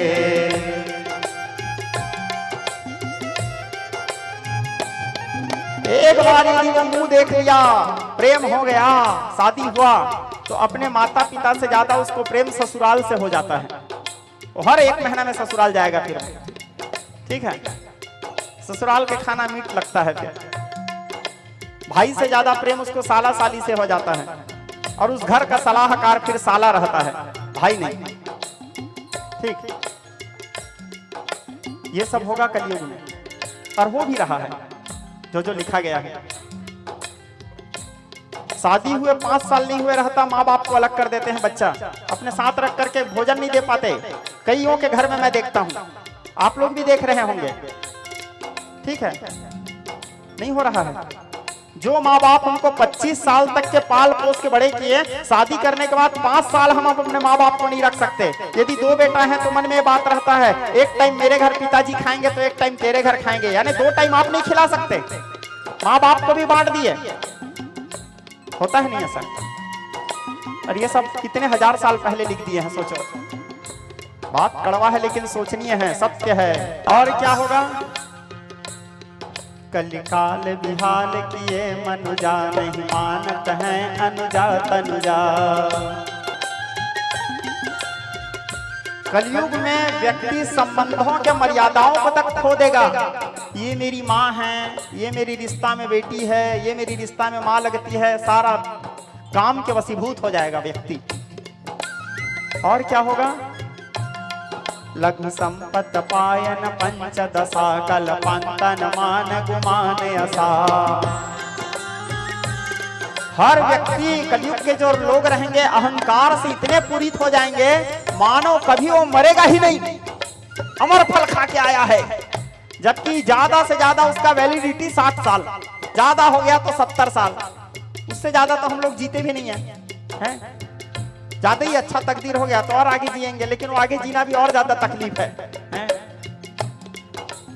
60 साल ही ठीक है, तो अपने खुद के हाथ पैर में चलते चलते मर जाओ, दूसरे के बोझ मत बनो। लेकिन वो 60 साल जीने वाला मनुष्य भी ऐसे अहंकार करता है, मैं मानो कभी वो नहीं मरेगा। ये होगा कलयुग में। और क्या होगा? सौभागिनी विभूषण हीना विधवन के श्रृंगार नवीना। और क्या होगा? सुहागन स्त्रियों को श्रृंगार करने में शर्म आएगा। सुहागन स्त्री लोग देखना श्रृंगार नहीं करेंगे, आए बाएं कपड़ा पहनेंगे। उसको देखने से आपको लगेगा भी नहीं कि शादीशुदा है कि नहीं है, हैं? देख के आप पहचान नहीं पाओगे इसका शादी हुआ है कि नहीं है। सुहागन जैसे लगेगी नहीं, सुहागन स्त्रियों को श्रृंगार करने में शर्म आएगा, जबकि सुहागनों के लिए तो श्रृंगार का एक विशेष महत्व है? लेकिन उसको श्रृंगार करने में शर्म आएगा। और विधवा लोग रंग रंग के श्रृंगार करेंगे, विधवा लोग रंग रंग के श्रृंगार करेंगे, ऐसे गोस्वामी जी बोल रहे हैं। और क्या होगा कलयुग में? हरै शिष्य धन सो कन हराई, सो गुरु घोर नरक मह भराई। कलयुग के गुरु लोग कैसे होंगे? अपने शिष्यों के धन शोषण करने वाले होंगे, शिष्य के दुख दूर करने वाले नहीं होंगे। शिष्य दुखी है, शिष्य के जीवन में कोई दुख है, उससे गुरु को कोई मतलब नहीं। साल में एक बार चेला के घर जाना है, एक धोती 200-500 रुपए 1000 रुपए लेके आना है, ऐसे गुरु हो जाएंगे। जबकि गुरु क्या है? शिष्य संताप हरण है। गुरु शिष्य से लेता थोड़ी है श्रोता समाज, शिष्य को देता है। एक योग्य गुरु के लक्षण, मोक्ष भी दे देता है वो तो, मोक्ष मूलम गुरु कृपा। लेकिन ऐसे गुरु बहुत कम रहेंगे कलयुग में। और क्या होगा? तनु को सक नारी नरा सगरे, पर निंदक जे जग मोह बगरे।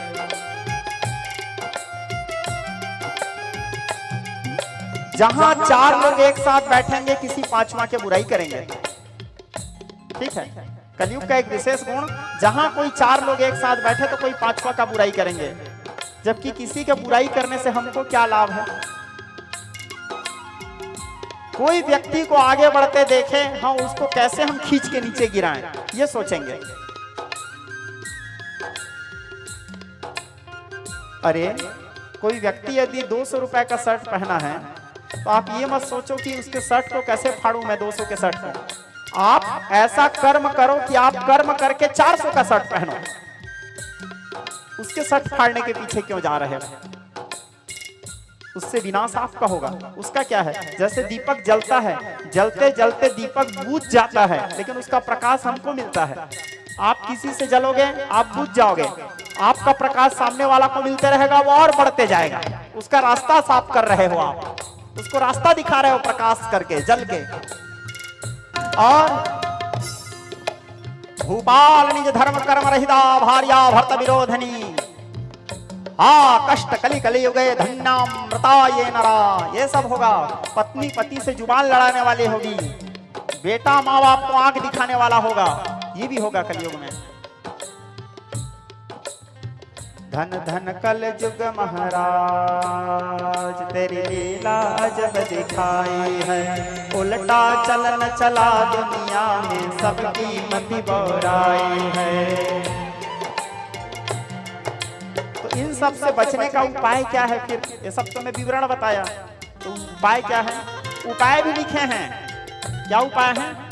कृतयुग सब जोगे वे ज्ञानी, करि हरि ध्यान तरहि भव प्राणी। कृतयुग यानी सतयुग में लोग कैसे तरते थे? विज्ञान के द्वारा, भगवान के ध्यान के द्वारा तारण तरण करते थे। उसके बाद त्रेता में, त्रेता विविध यज्ञ नर करहि, प्रभु ही समर्प्य कर्म भव करहि। त्रेता में अनेक प्रकार के तप करते थे, जप करते थे और भवसागर से तरते थे। और द्वापर कर रघुपति पद पूजा, नर भव करहि उपायन दूजा। द्वापर युग में रघुनाथ जी के चरणार बिंद के पूजा करके, भगवान की आराधना करके, भगवान की उपासना करके व्यक्ति संसार रूपी सागर से पार होते थे। लेकिन कलयुग, कलयुग केवल नाम आधारा, सुमरि सुमरि नर उबरहि पारा।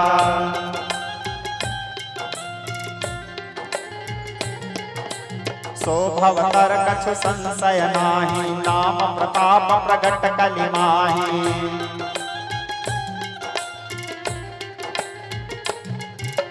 कलि जुग समझुग आन नहीं, जो नर करवे स्वाहा।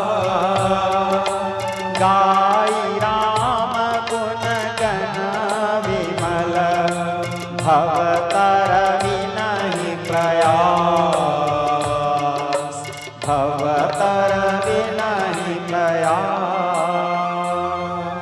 कलि युग सम युग आन नहीं। एक कलयुग का इतना सारा बुराई मैं आप लोगों को बताया कलयुग में, लेकिन कलयुग का सबसे बड़ा विशेषता यह है कि बाकी युगों में तरने के लिए तो अनेक प्रकार के उपाय करने पड़ते हैं, लेकिन कलयुग में तरने के लिए आपको कोई लंबा चौड़ा प्रोसीजर की जरूरत नहीं। एकमात्र भगवान नाम का आश्रय ले लो, एकमात्र भगवान के नाम का सहारा ले लो। नाम जाप ही आपको संसार रूपी सागर से पार कर देगा। आपको अलग से यज्ञ तप दान धर्म की भी जरूरत नहीं, योग साधना की भी जरूरत नहीं, केवल नाम जाप।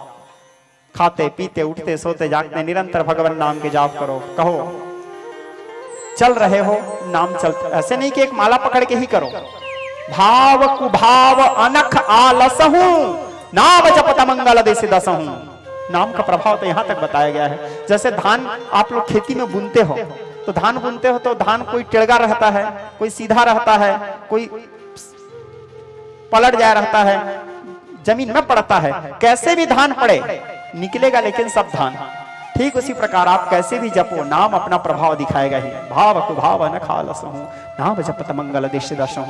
तो जपो, चल रहे हो चलते चलते मन में चलते रहना चाहिए। बैठे हो बैठे बैठे चले, कुछ काम कर रहे हो तो भी चले। मतलब नाम जाप हमारे मन में निरंतर चलते रहना ही चाहिए, क्योंकि केवल मात्र नाम ही सार है। सदैव बोलते रहो हरे कृष्णा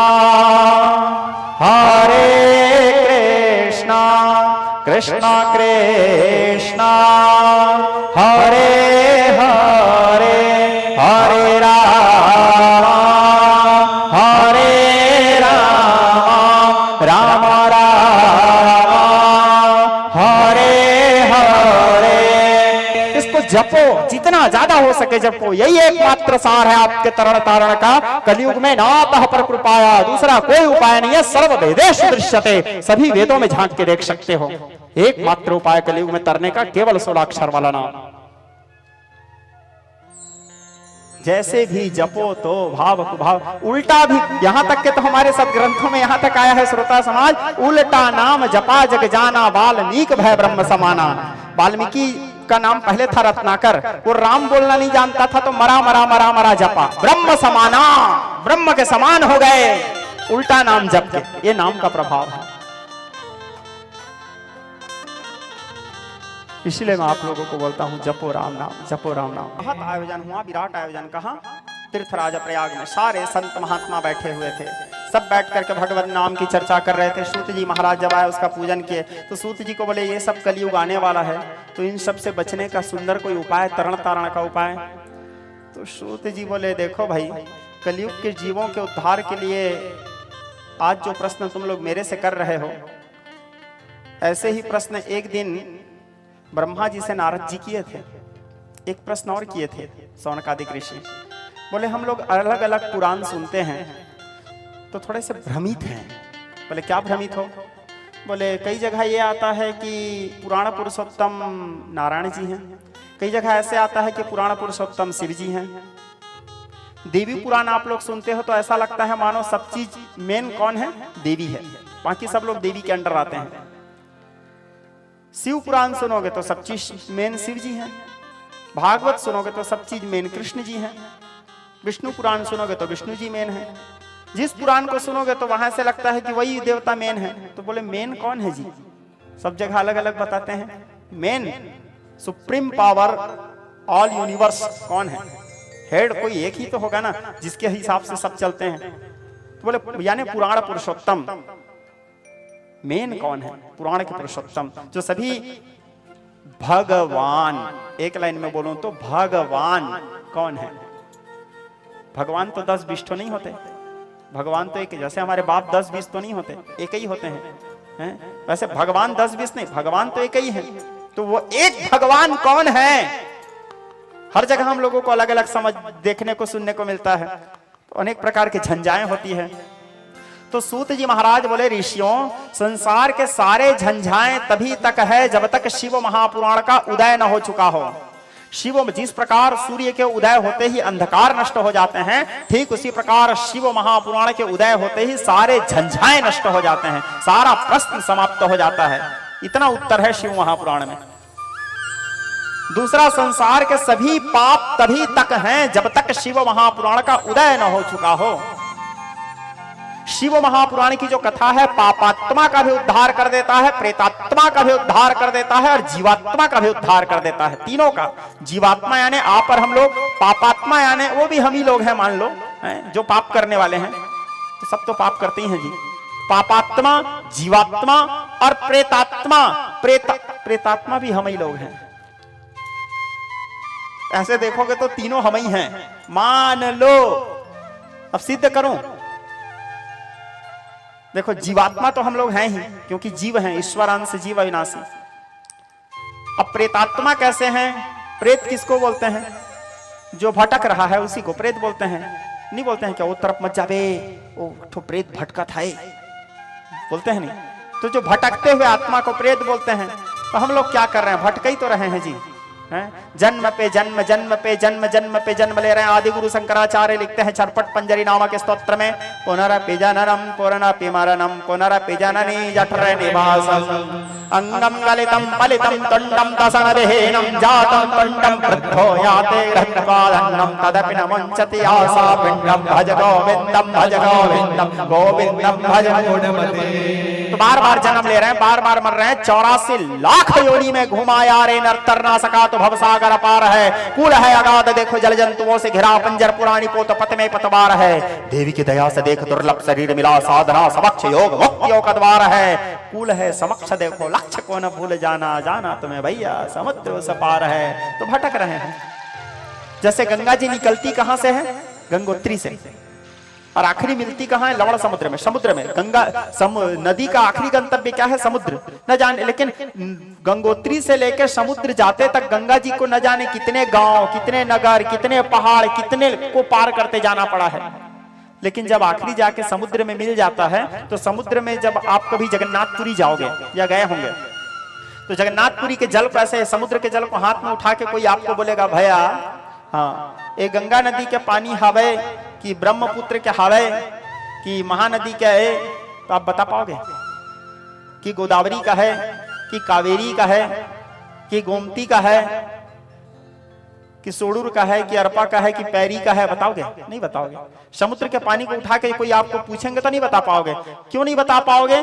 क्योंकि समुद्र से मिलने के बाद नदी का अपना स्वयं का अस्तित्व नष्ट हो जाता है। आ रहा है बात समझ? समुद्र से मिलने के बाद नदी का अपना स्वयं का अस्तित्व विलीन हो जाता है। ठीक उसी प्रकार हम जाकर के जब भगवान में विलीन हो जाते हैं, जिसको बोलते हैं मोक्ष, मोक्ष हो जाने के बाद फिर वहां 10-20 शरीर नहीं रहता। वहां वो महाराज युवराज पांडे का शरीर, वो तबला वादक ललित सेन का, बेंजो मास्टर राम का, वो प्यारे लाल जी बबरू जवान का, वो नीलू सेन का, बांसुरी वाला का, वो राधे तेली का, और क्या बोलते हैं अतीश जी ठाकुर का, इन सब लोगों का, ओम प्रकाश का, हमारे तनु जी का, ये सब 10-20 शरीर नहीं। विलीन मोक्ष होने के बाद वहां एक ही शरीर रहता है, केवल नारायण। नारायणम परा वेदा, नारायणम परा गजा, नारायणम परा शास्त्रा, नारायणम प्राणम, एक मात्र नारायण।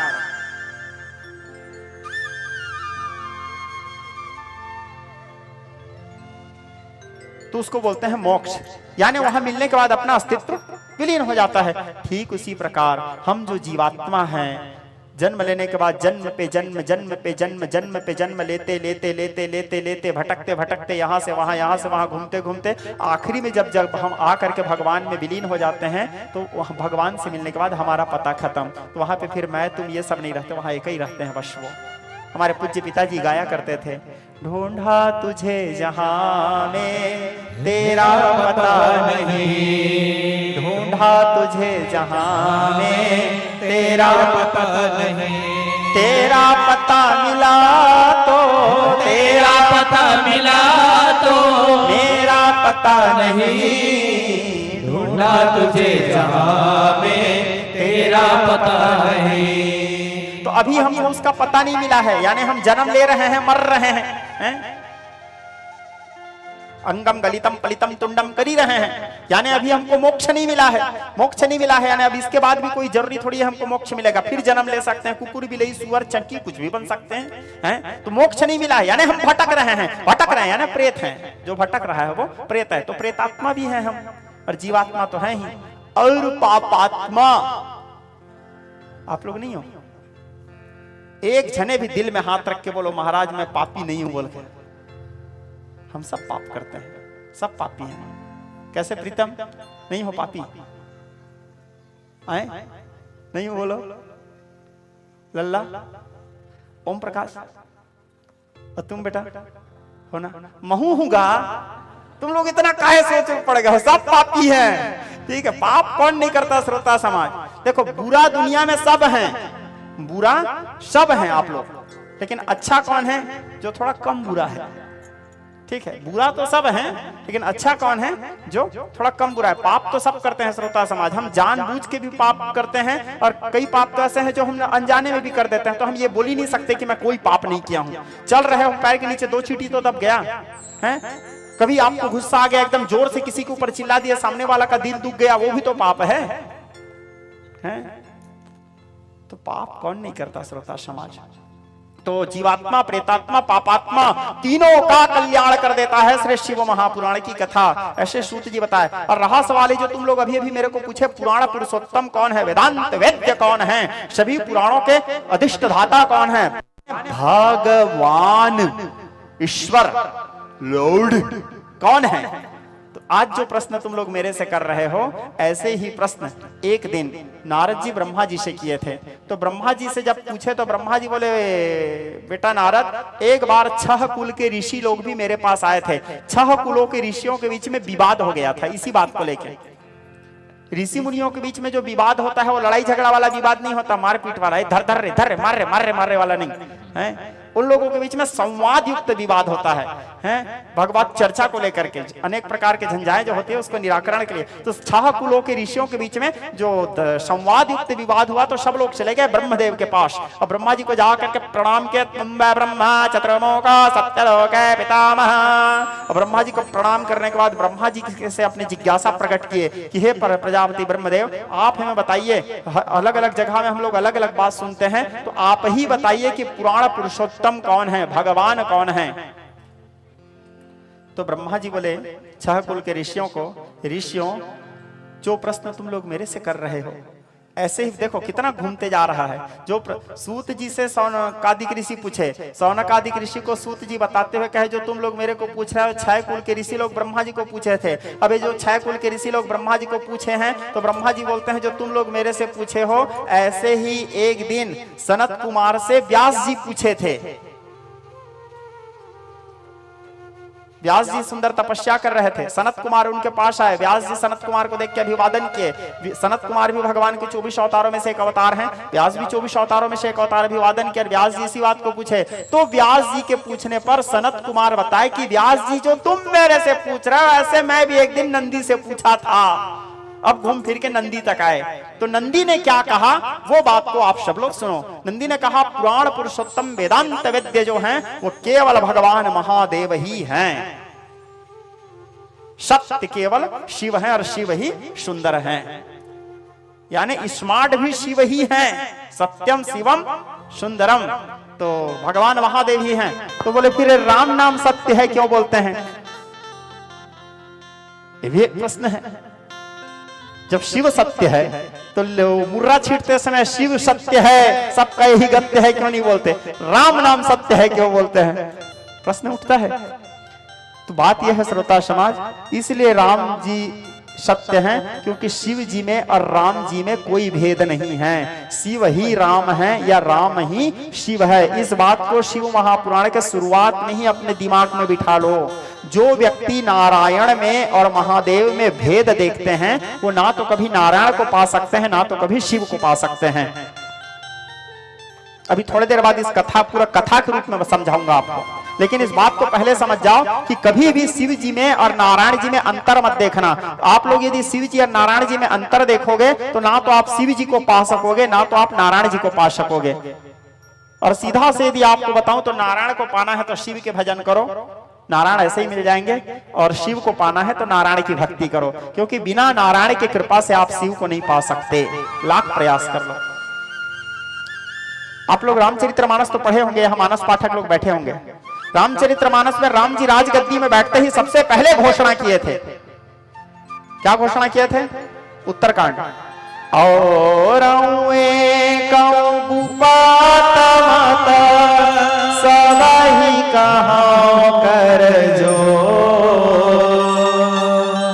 शंकर विमुख भजय नर, भगति न पावहि मोर, भगति न पावहि मोर। जो व्यक्ति भगवान शंकर से विमुख होके मेरे भक्ति करना चाहेगा वो मुझे कभी नहीं पा सकता। राम जी का घोषणा है, शिवद्रोही मम दास कहा,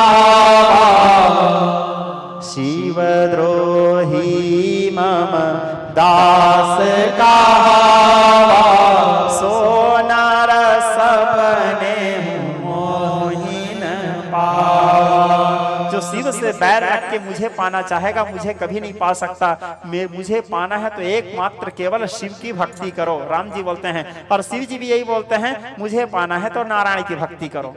तो नारायण जी में और शिव जी में कोई भेद नहीं है श्रोता समाज। जो व्यक्ति नारायण जी और शिव जी में भेद देखता है वो महापातकी होता है, घोर पापी होता है। वो ना तो कभी शिव को पा सकता है ना तो कभी नारायण को पा सकता है। शिव महापुराण विद्वेश्वर संहिता कहता है या सर्व वेदेषु दृश्यते, सभी पुराणों का सार यही है, सभी वेदों का सार यही है।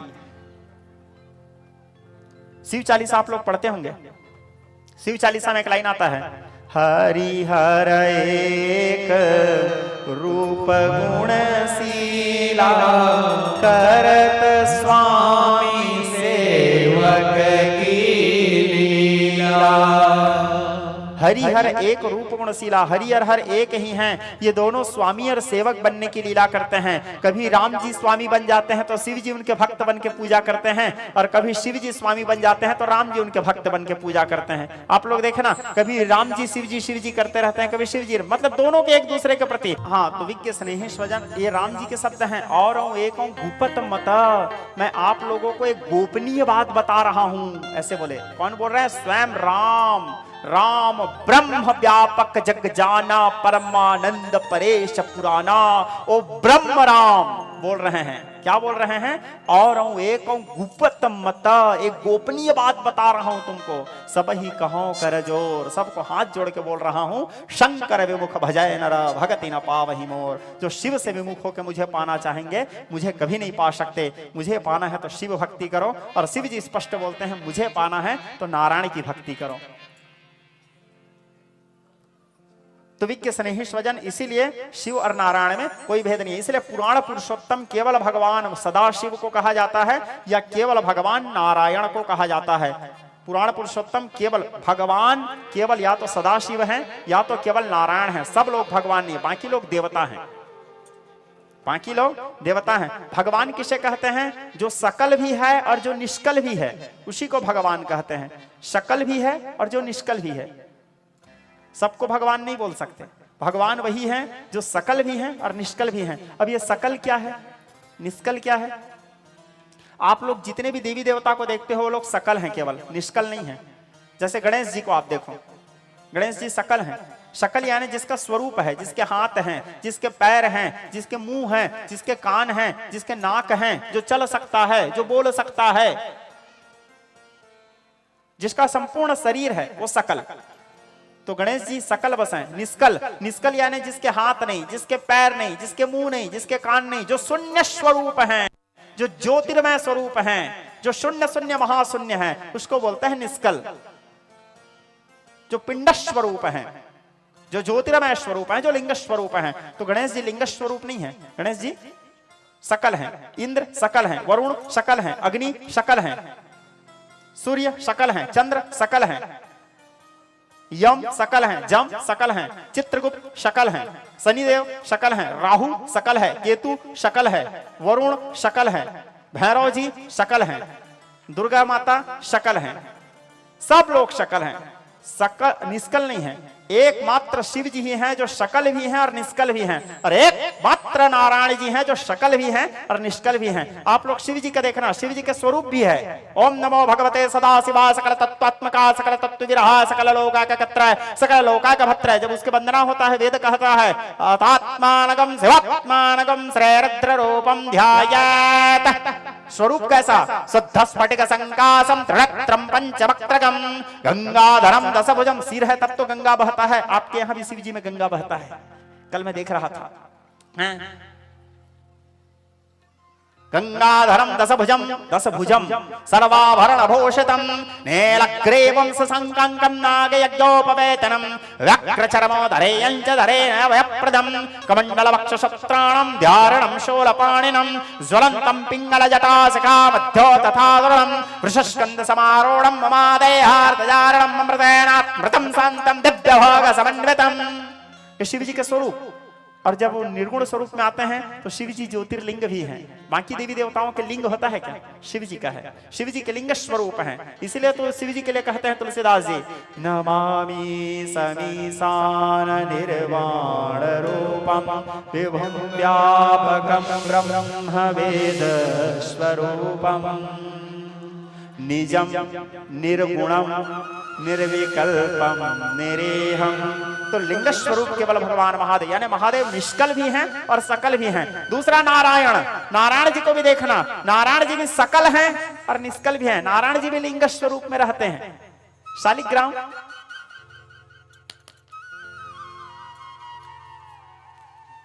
देखो, शून्य स्वरूप।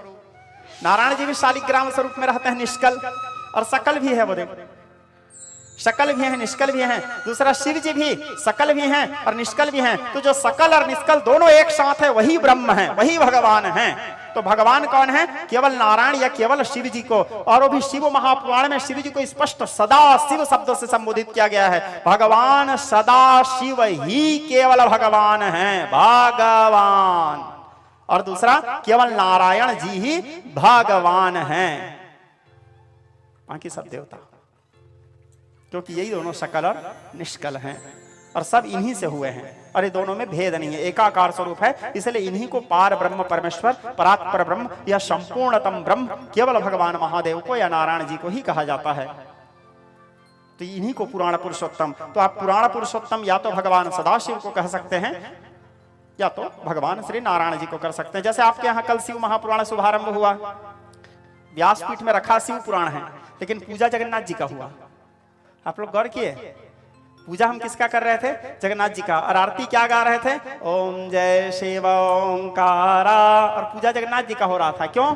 क्योंकि हरि हर एक रूप गुणशीला। अभी अभी समझा रहा हूं, कल कर किया था, आज उसको समझा रहा हूं। शिव पुराण बता रहा है हरि हर एक रूप गुणशीला। जो व्यक्ति नारायण में और शिव जी में भेद देखते हैं वो ना तो कभी नारायण को पा सकते हैं ना तो शिव जी को पा सकते हैं। इसीलिए इन दोनों के बीच में भेद दृष्टि नहीं होना चाहिए। तो ये शिव महापुराण का पहला शिक्षा। दूसरा शिव महापुराण का दूसरा शिक्षा, शिव महापुराण जो है वो निष्काम भक्तों की कथा है। शिव महापुराण सकाम भक्तों की कथा नहीं है। हाँ, आप किसी कामना को लेके, किसी उद्देश्य को लेके, किसी संकल्प को लेके भी शिव महापुराण श्रवण कर सकते हैं, शिव जी की पूजा कर सकते हैं। लेकिन भगवान को निष्काम भक्त लोग प्रिय होते हैं और शिव महापुराण का मुख्य विषय ही निष्काम भक्ति है। लोग इसको भले सकाम के रूप में बना दिए, सकाम का स्वरूप दे दिए कि नहीं मेरा ये होगा तो मैं शिव जी में 1 लोटा जल चढ़ाऊंगा, मेरा ये होगा तो शिव जी में 11 बेल पत्ता चढ़ाऊंगा, मेरे बेटी का विवाह होगा तो मैं उड़द दाल चढ़ाऊंगा, मेरे बेटा का नौकरी लग जाएगा तो मैं तिल्ली चढ़ाऊंगा, मेरे यहाँ वो हो जाए तो मैं रुद्राभिषेक कराऊंगा, मेरे यहाँ वो हो जाए तो मैं वो करवाऊंगा। यानी ये हो जाएगा तभी करवाओगे जी, नहीं होगा तो नहीं कराओगे। और मेरा एक छोटा सा आप लोगों के लिए सुझाव है, सबका समाज में आदेश नहीं कर रहा हूं, आप लोगों को अच्छा लगे मानो, ना लगे मत मानो। अपने लिए कब तक जल चढ़ाते रहोगे महादेव को? अपने लिए कब तक जल चढ़ाते रहोगे? कभी महादेव के लिए महादेव को जल चढ़ाओ हैं। अपने लिए कब तक बेलपत्ता चढ़ाते रहोगे शिव जी को? कभी शिव जी के लिए शिव जी को बिल्व पत्र चढ़ाओ, कभी शिव जी के लिए शिव जी को धतूरा चढ़ाओ, कभी शिव जी के लिए शिव जी का आरती गाओ। मेरे अपने मनोकामना के लिए तो हमेशा कर रहे हो आप, 1 लोटा पानी भी चढ़ाते हो तो 4 को डिमांड रहता है आपका। कभी महादेव के लिए महादेव को जल चढ़ाओ, कभी जाके महादेव से पूछो आप कैसे हो प्रभु, आपको क्या आवश्यकता है प्रभु, आप ठीक तो हो ना प्रभु हैं। आप रात को कंबल ओढ़ के सोए रहते हो हैं, सुबह जाके महादेव को 1 लोटा पानी चढ़ाते हो, सोए समय आपको ख्याल आता है उसको भी जाके 1 कंबल उड़ा दो। आया कभी? दुनिया भर की चीज को लेकर महादेव को मुड़ी में रुका देते हो हैं। वो बेलपत्ता, दूध, दही, घी, मदरस, पंचामृत, और वहां पे माछी भन भना रहा है, वो बेचारा पंडित का दिमाग खराब। है, मैं खुद ही एक पंडित हूँ, मंदिर में पूजा करता हूँ। अब आप तो रुका के चले गए सब, अब वहाँ माछी बन बना रहा है, दूध दही घी सब चीज जब ज्यादा देर हो जाता है थोड़ा एक सड़न बदबू आता है, अब वहाँ गंद रहा है? अब दुर्गंध में आप खुद 5 मिनट नहीं बैठ सकते और महादेव को उसमें रूट-बुटा दिए हो आप, हैं? इसको भक्ति बोलते हैं जी। और आके घर में मस्त चैन से सो गए, मन में सोच रहे हो हम तो भोले बाबा का पूजा करके आ रहे हैं। वाह,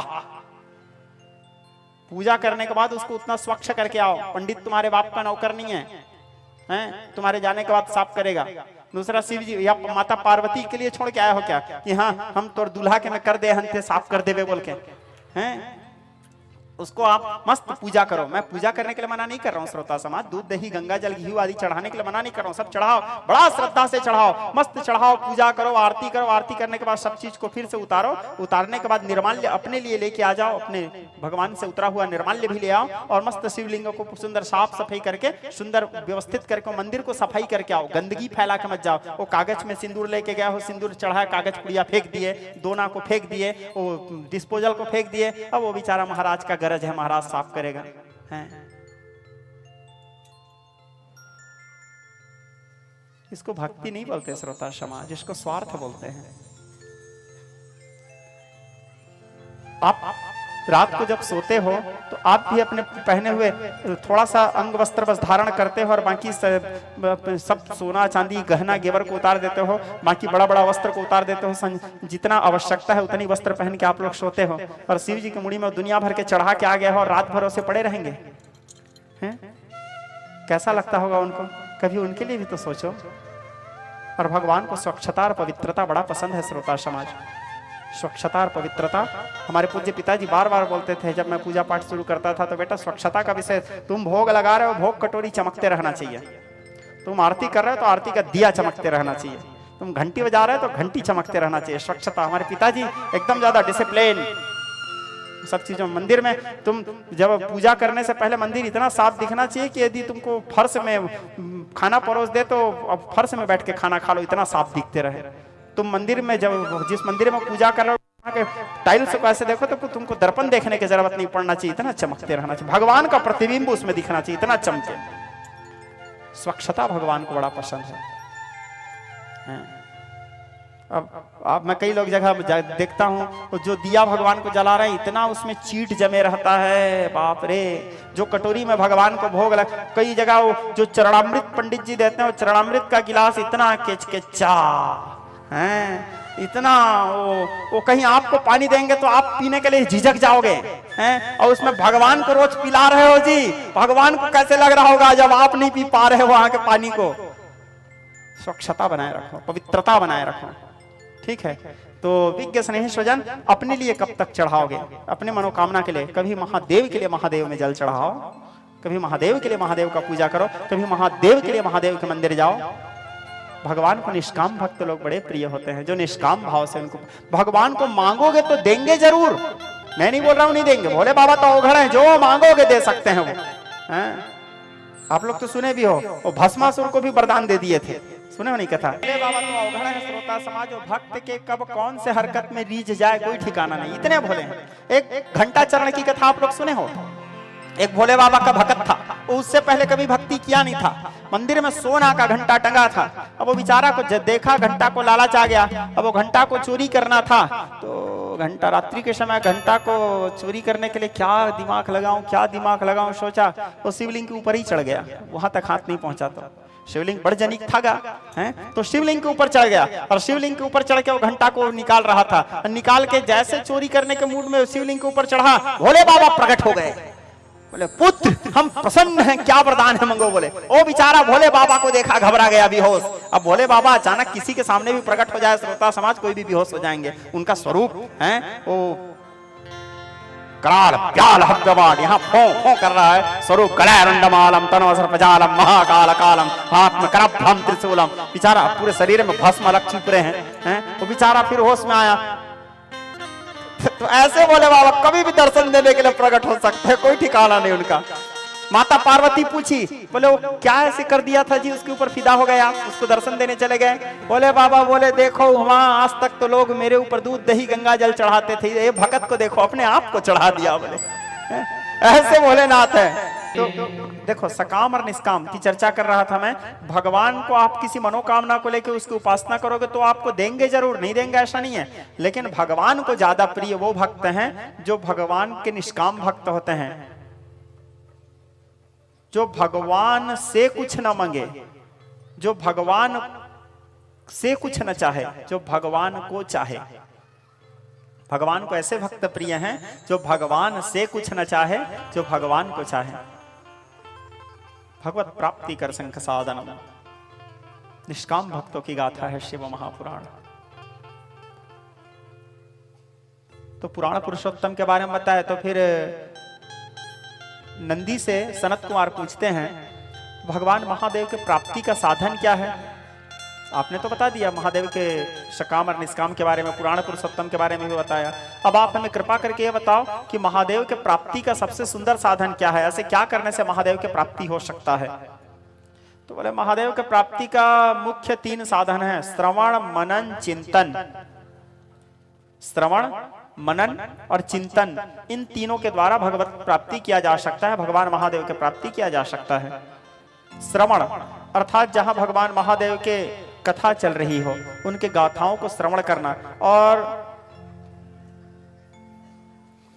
नौधा भक्ति में पहले नंबर के भक्ति भी इसी को बताया गया है, श्रवण को।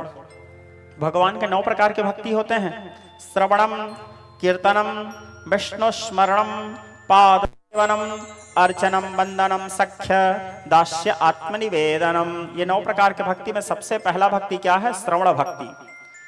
वाल्मीकि जी अयोध्या कांड में राम जी को भी यही बात को बोले थे, 14 स्थान दिए थे राम जी को रहने के लिए वनवास काल में। 14 स्थानों में सबसे पहला स्थान क्या दिए थे वाल्मीकि जी अयोध्या कांड में? जिनके श्रवण समुद्र समाना, कथा तुम्हारी शुभग सरिनाना। जिनके कान समुद्र के समान हैं, भरा ही निरंतर हो ही न पूरे, आप उनके हृदय में निवास करो। तो श्रवण, भगवान के कथा श्रवण करना, दूसरा श्रवण, दूसरा मनन। पहला श्रवण, दूसरा मनन। कथा सुनने के बाद, जो कथा को यहाँ हम सुने हैं, शिव जी के चरित्र को सुनने के बाद उसके चरित्रों का, उनके गाथाओं का, उनके लीला का, उनके बल का, उनके शौर्य का, उनके पुरुषार्थ का, उनके स्वरूप का चिंतन करना, फिर उसको मनन करना अपने मन में। उसके बाद कीर्तन करना।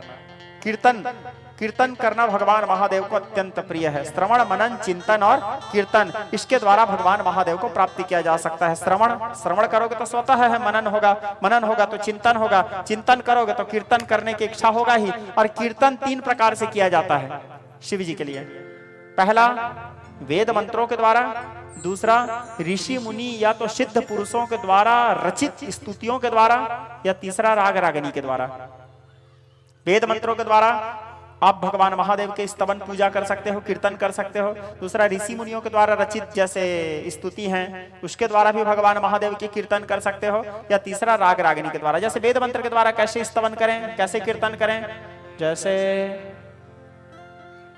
आपाताळनवस्थलन्त भुवनत् ब्रह्मण्डमाय स्फुरज्जातस्फाटिकलिङ्गमौलिवलसत्पुरणन्दवन्तावृतेः आस्तो कल्पतमेकमीशमनिशं रुद्राणवाकञ्च पञ्चायत्रपसिकसिद्धयत्रतपदं विप्रा अभिछञ्जच्छिवम् एतं यस्य धरित्रे जलधर कलशं लिङ्गमाकाशमूर्तितं नक्षत्रं पुष्पमाल्यं ग्रहगणकुसुमं चन्द्रमन्यक्षनेत्रं कुक्ष्यशक्रसमुद्रं हिमगिरिशयनं सप्तपातालपादं वेदं भद्रं षडङ्गं दशति शिवसनं दिव्यलिङ्गं नमामि ब्रह्मण्डव्याप्तदेयावृषिधिमरुजभासमाना भुजङ्गैकण्ठे कालाकवर्धाकटितशिखरा षण्डकौदण्डहस्ताः त्रक्षार्द्राक्षमाला भृगुडिदिव्यभानप्रियक्षं साक्षं।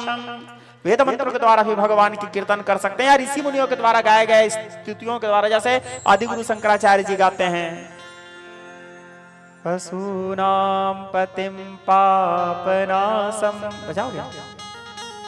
पशूनां पतिं पापनाशं परेशां वेदसार शिवस्तवः। तो इस प्रकार भी पहला वेद मंत्र के द्वारा भगवान महादेव की कीर्तन कर सकते हो, दूसरा ऋषि मुनियों के द्वारा, सिद्ध पुरुषों के द्वारा गाए गए मंत्रों के द्वारा भी आप भगवान महादेव की कीर्तन कर सकते हो, और तीसरा राग रागनी के द्वारा भी। शिव पुराण बता रहा है, विद्वेश्वर संहिता की कथा, राग रागनी के द्वारा भी भगवान महादेव के कीर्तन कर सकते हो। राग रागनी अर्थात बाजा बजाते हुए, गाते हुए, ताली बजाते हुए, झूमते हुए, तो राग रागनी के द्वारा इस प्रकार भगवान के श्रवण मनन चिंतन कीर्तन के द्वारा भगवान महादेव के प्राप्ति, भगवान महादेव को प्रसन्न किया जा सकता है। नंदीश्वर समझाए सनत कुमार को, ऋषि बात को सनत कुमार वेदव्यास जी को समझाए, और उसी बात को ब्रह्मा जी 6 कुलों के ऋषियों को समझाए, और इसी बात को श्री सूत जी महाराज सौनक आदि ऋषियों को शिव महापुराण विद्वेश्वर संहिता में बता रहे हैं। अब नंदीश्वर से सनत कुमार एक प्रश्न और किए, जो व्यक्ति श्रवण मनन चिंतन और कीर्तन नहीं कर सकता वो कैसे करेगा? यदि उसको महादेव को पाना है और वो श्रवण भी नहीं कर सकता, जैसे वो भैरा है, तो अब जो भैरा है वो कथा कैसे सुनेगा, श्रवण कैसे करेगा? मनन, कई जने की बुद्धि थोड़ा विकृत रहता है, थोड़ा फिरा हुआ रहता है मेरे टाइप से है? तो जिसका बुद्धि विकृत है वो किस टाइप से चिंतन करेगा? उसके पास तो सोचने समझने की क्षमता ही नहीं है, तो कहां से सोचेगा? तो वो कैसे करेगा महादेव को पाने के लिए?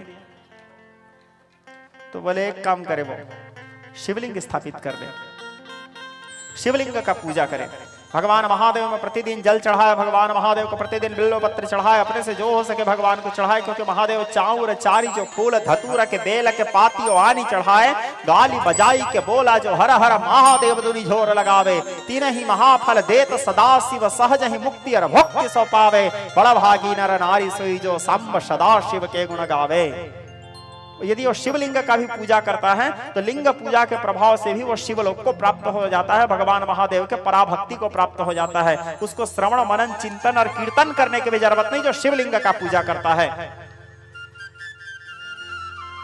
फिर नंदी से पूछे, यदि कोई व्यक्ति शिवलिंग का पूजा भी नहीं कर पा रहा है तो कैसे करेगा? और महादेव को प्रसन्न करना है और शिवलिंग का पूजा भी नहीं कर पा रहा है तो कैसे करेगा? तो बोले तो फिर भी एक उपाय और है। बोले और क्या उपाय है?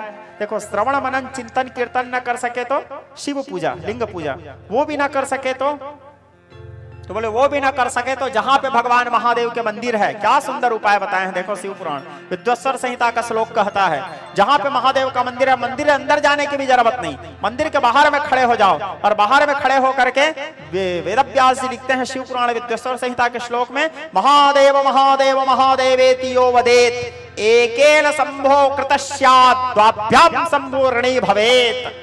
महादेव मंदिर के सामने खड़े होकर के गाल 2-3 बार बजाओ, हरा हरा हरा हरा हरा हरा हरा हरा हरा हरा हरा हरा हरा हरा, और 3 बार जोर से चिल्ला बस दो, महादेव महादेव महादेव।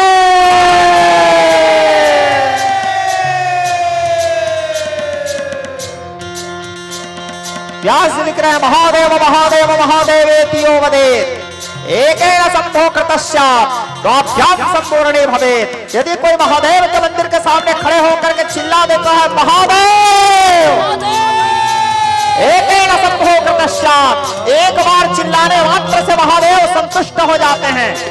दोबारा जब चिल्लाता है महादेव तो भगवान महादेव अपने आप को ऋणी समझने लगते हैं, बोले ये तो मुझे अपना ऋणी बना दिया। और तीसरा बार जब वो चिल्लाता है महादेव तो महादेव ये सोच में पड़ जाते हैं कि मेरे पास ऐसा क्या है जो मैं इसको दूं। उसको कोई लंबा चौड़ा पूजा पाठ आदि प्रोसीजर की जरूरत नहीं, बस मात्र 3 बार शिव पुराण कह रहा है, महादेव महादेव महादेवेति यो वदेत एकेन शंभो कृतस्यात् द्वाभ्याम शंभो ऋणी भवेत्। चलो बोलिए महादेव महादेव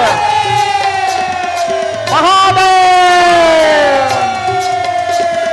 यदि कोई श्रवण मनन चिंतन कीर्तन न कर सका तो शिव पूजा कर ले, वो भी न कर सका तो महादेव महादेव महादेवेति यो वदेत एकेन शंभो कृतस्यात् द्वाभ्याम शंभो ऋणी भवेत्। इस प्रकार भी महादेव को प्रसन्न किया जा सकता है। दूसरा, शिवलिंग को लेकर के मनुष्य के मन में बहुत से झंझाएं हैं। कई लोग सोचते हैं शिवलिंग यानी वो शिव जी का लिंग है, शक्ति यानी उसको भगवती की योनि समझते हैं, ऐसा नहीं है। शिवलिंग यानी लिंग का अर्थ होता है प्रतीक, लिंग का अर्थ क्या होता है? प्रतीक। जैसे पुरलिंग यानी पुरुष का प्रतीक, स्त्रीलिंग यानी स्त्री का प्रतीक। जैसे वो हम स्कूल में पढ़े हैं, व्याकरण जब पढ़ते थे तो पुरलिंग स्त्रीलिंग से नहीं पढ़ते हैं। पुरलिंग यानी पुरुष का प्रतीक, स्त्रीलिंग यानी स्त्री का प्रतीक, शिवलिंग यानी शिव जी के प्रतीक हैं वो शिव जी के लिंग है ऐसा नहीं है, शिव के प्रतीक हैं। अब लिंग पूजा का विधान। लिंग पूजा के ऐसे तो बहुत से विधान है श्रोता समाज। कर्म कांड में प्रवेश करोगे, अनेक प्रकार से विधान आते हैं शिव जी के। यजुर्वेद में अनेक प्रकार के भगवान महादेव के मंत्र हैं। पंचोपचार पूजन, षोडशोपचार पूजन, उसके बाद मानसिक पूजा का अलग विधान बताए जाते हैं। मद्रस चढ़ाना है तो उसके लिए मंत्र, घृत चढ़ाना है तो उसके लिए मंत्र, दुग्ध चढ़ाना है तो उसके लिए मंत्र। और भगवान महादेव के कौन से लिंग के पूजा करें? पार्थिव मिट्टी के लिंग का कैसे, मिट्टी के लिंग से भी हम शिव पूजा कर सकते हैं, जिसको दूसरा पार्थिव, दूसरा पारा के लिंग से भी शिव जी की पूजा कर सकते हैं, पाषाण लिंग से भी शिव जी की पूजा कर सकते हैं, फलों से बनाए हुए लिंग से भी हम शिव पूजा कर सकते हैं, फलेश्वर महादेव। बालू से बने हुए से भी हम भगवान महादेव की पूजा कर सकते हैं। अग्निश्वर महादेव, अंगार से बना हुआ शिवलिंग का भी हम पूजा कर सकते हैं। स्वर्णमय शिवलिंग का भी पूजा कर सकते हैं। और यदि आपके पास कुछ उपलब्ध नहीं है, आप ऐसे स्थान में हो जहां आप पूजा करने के लिए तत्काल आपके पास कोई सामग्री नहीं है, तो लिंग मुद्रा बना करके उस लिंग मुद्रा को भी मानसिक पूजन कर सकते हैं आप। गंधम समर्पयामि, पुष्पम समर्पयामि, अक्षतम समर्पयामि। और भगवान महादेव का सबसे महत्वपूर्ण है भाव। शिव जी सबसे ज्यादा रीझते हैं तो केवल प्रेम से, क्योंकि शिव जी को प्रसन्न करने के लिए सबसे मुख्य है केवल मात्र प्रेम। अवघड़ है भोले बाबा। रीझ गए तो 2 मिनट नहीं लगेगा, और नहीं तो आप जन्म पे जन्म, जन्म पे जन्म लेते रहोगे। भोले बाबा एक दृष्टि भी नहीं देखेंगे आप। माता पार्वती कितना कठोर तपस्या की थी। भय हूं सुखाने तब पर्णा, उमा नाम तब भय हूं पर्णा है, तब जाके भोले बाबा उनको दर्शन दिए। अभी वो घंटा चरण के बारे में बताया था, कहां से पार्वती नहीं चिढ़ेगी हैं? हम इतना इस लंबा चौड़ा तपस्या किए थे, हमको दर्शन देने में इतना देर, एक घंटा चरण को तुरंत प्रकट हो गए। रावण के सामने तुरंत प्रकट हो जाते थे। रावण जब बोलते थे यस्यास्त्रे त्राट त्राट त्रुट त्रुट ममलम, तुरंत बोलो पुत्र बोल के आ जाते थे। इसीलिए माता खखवा जाती थी। बोले हमारे लिए इतना लंबा समय आया था। तो भोले बाबा जिसके ऊपर रीझ गए श्रोता समाज, ये रीझ गए बाबा। रावण के ऊपर रीझ गए थे महादेव। पुष्पदंत के ऊपर, पुष्पदंत जब फूल चढ़ाते थे शिवलिंग में, वो बिल्व पत्र चढ़ाते थे, बिल्व शिवलिंग समावेश हो जाता था। पुष्प चढ़ाते थे, पुष्प समावेश हो जाता था। जब वो शिव महिम्न स्तोत्र पाठ करते हुए भगवान महादेव में पुष्पादि अर्पित करता था। महीपादाघाताद् व्रजते सहसा, एकादि सुराऊंगा पूरा शिव महिम्न स्तोत्र, ठीक है। पुष्पदंत मुख पंकज निर्गतेन किल विसहरेण हर प्रियेण कंठस्थितेन पठितेन समाहितेन सुप्रणीतो भवति भूतपतिर्महेश। महेशो ना परो देवो महिम्नो ना परास्तुते, अघोरान्ना परो मंत्रम नास्ति तत्त्वगुरु परम। दीक्षादानस्तपः तीर्थं ज्ञानं यागादिका क्रिया, महिम्नः स्तवः पाठं कलां नार्हन्ति षोडश। तो ये शिव महिम्न स्तोत्र। तो भोले बाबा रीझ गए तो रीझ गए, ऐसे हैं। तो विज्ञ स्नेही स्वजन श्री सूत जी महाराज शौनक आदि ऋषियों को इस प्रकार शिव महापुराण की महिमा, शिवलिंग पूजन की महिमा आदि वर्णन के श्री सूत जी कहने लगे, ऋषियों मैंने तुम्हारे वास्ते यहाँ तक की कथा कहा, आगे तुम्हारे क्या सुनने की इच्छा है? जय जय श्रीमद शिव महापुराण शिव शक्ति लीला प्रसंगे द्वितीय दिवस विश्राम। नमः पार्वती पते, हर हर हर महादेव शंभो। स्नेही स्वजन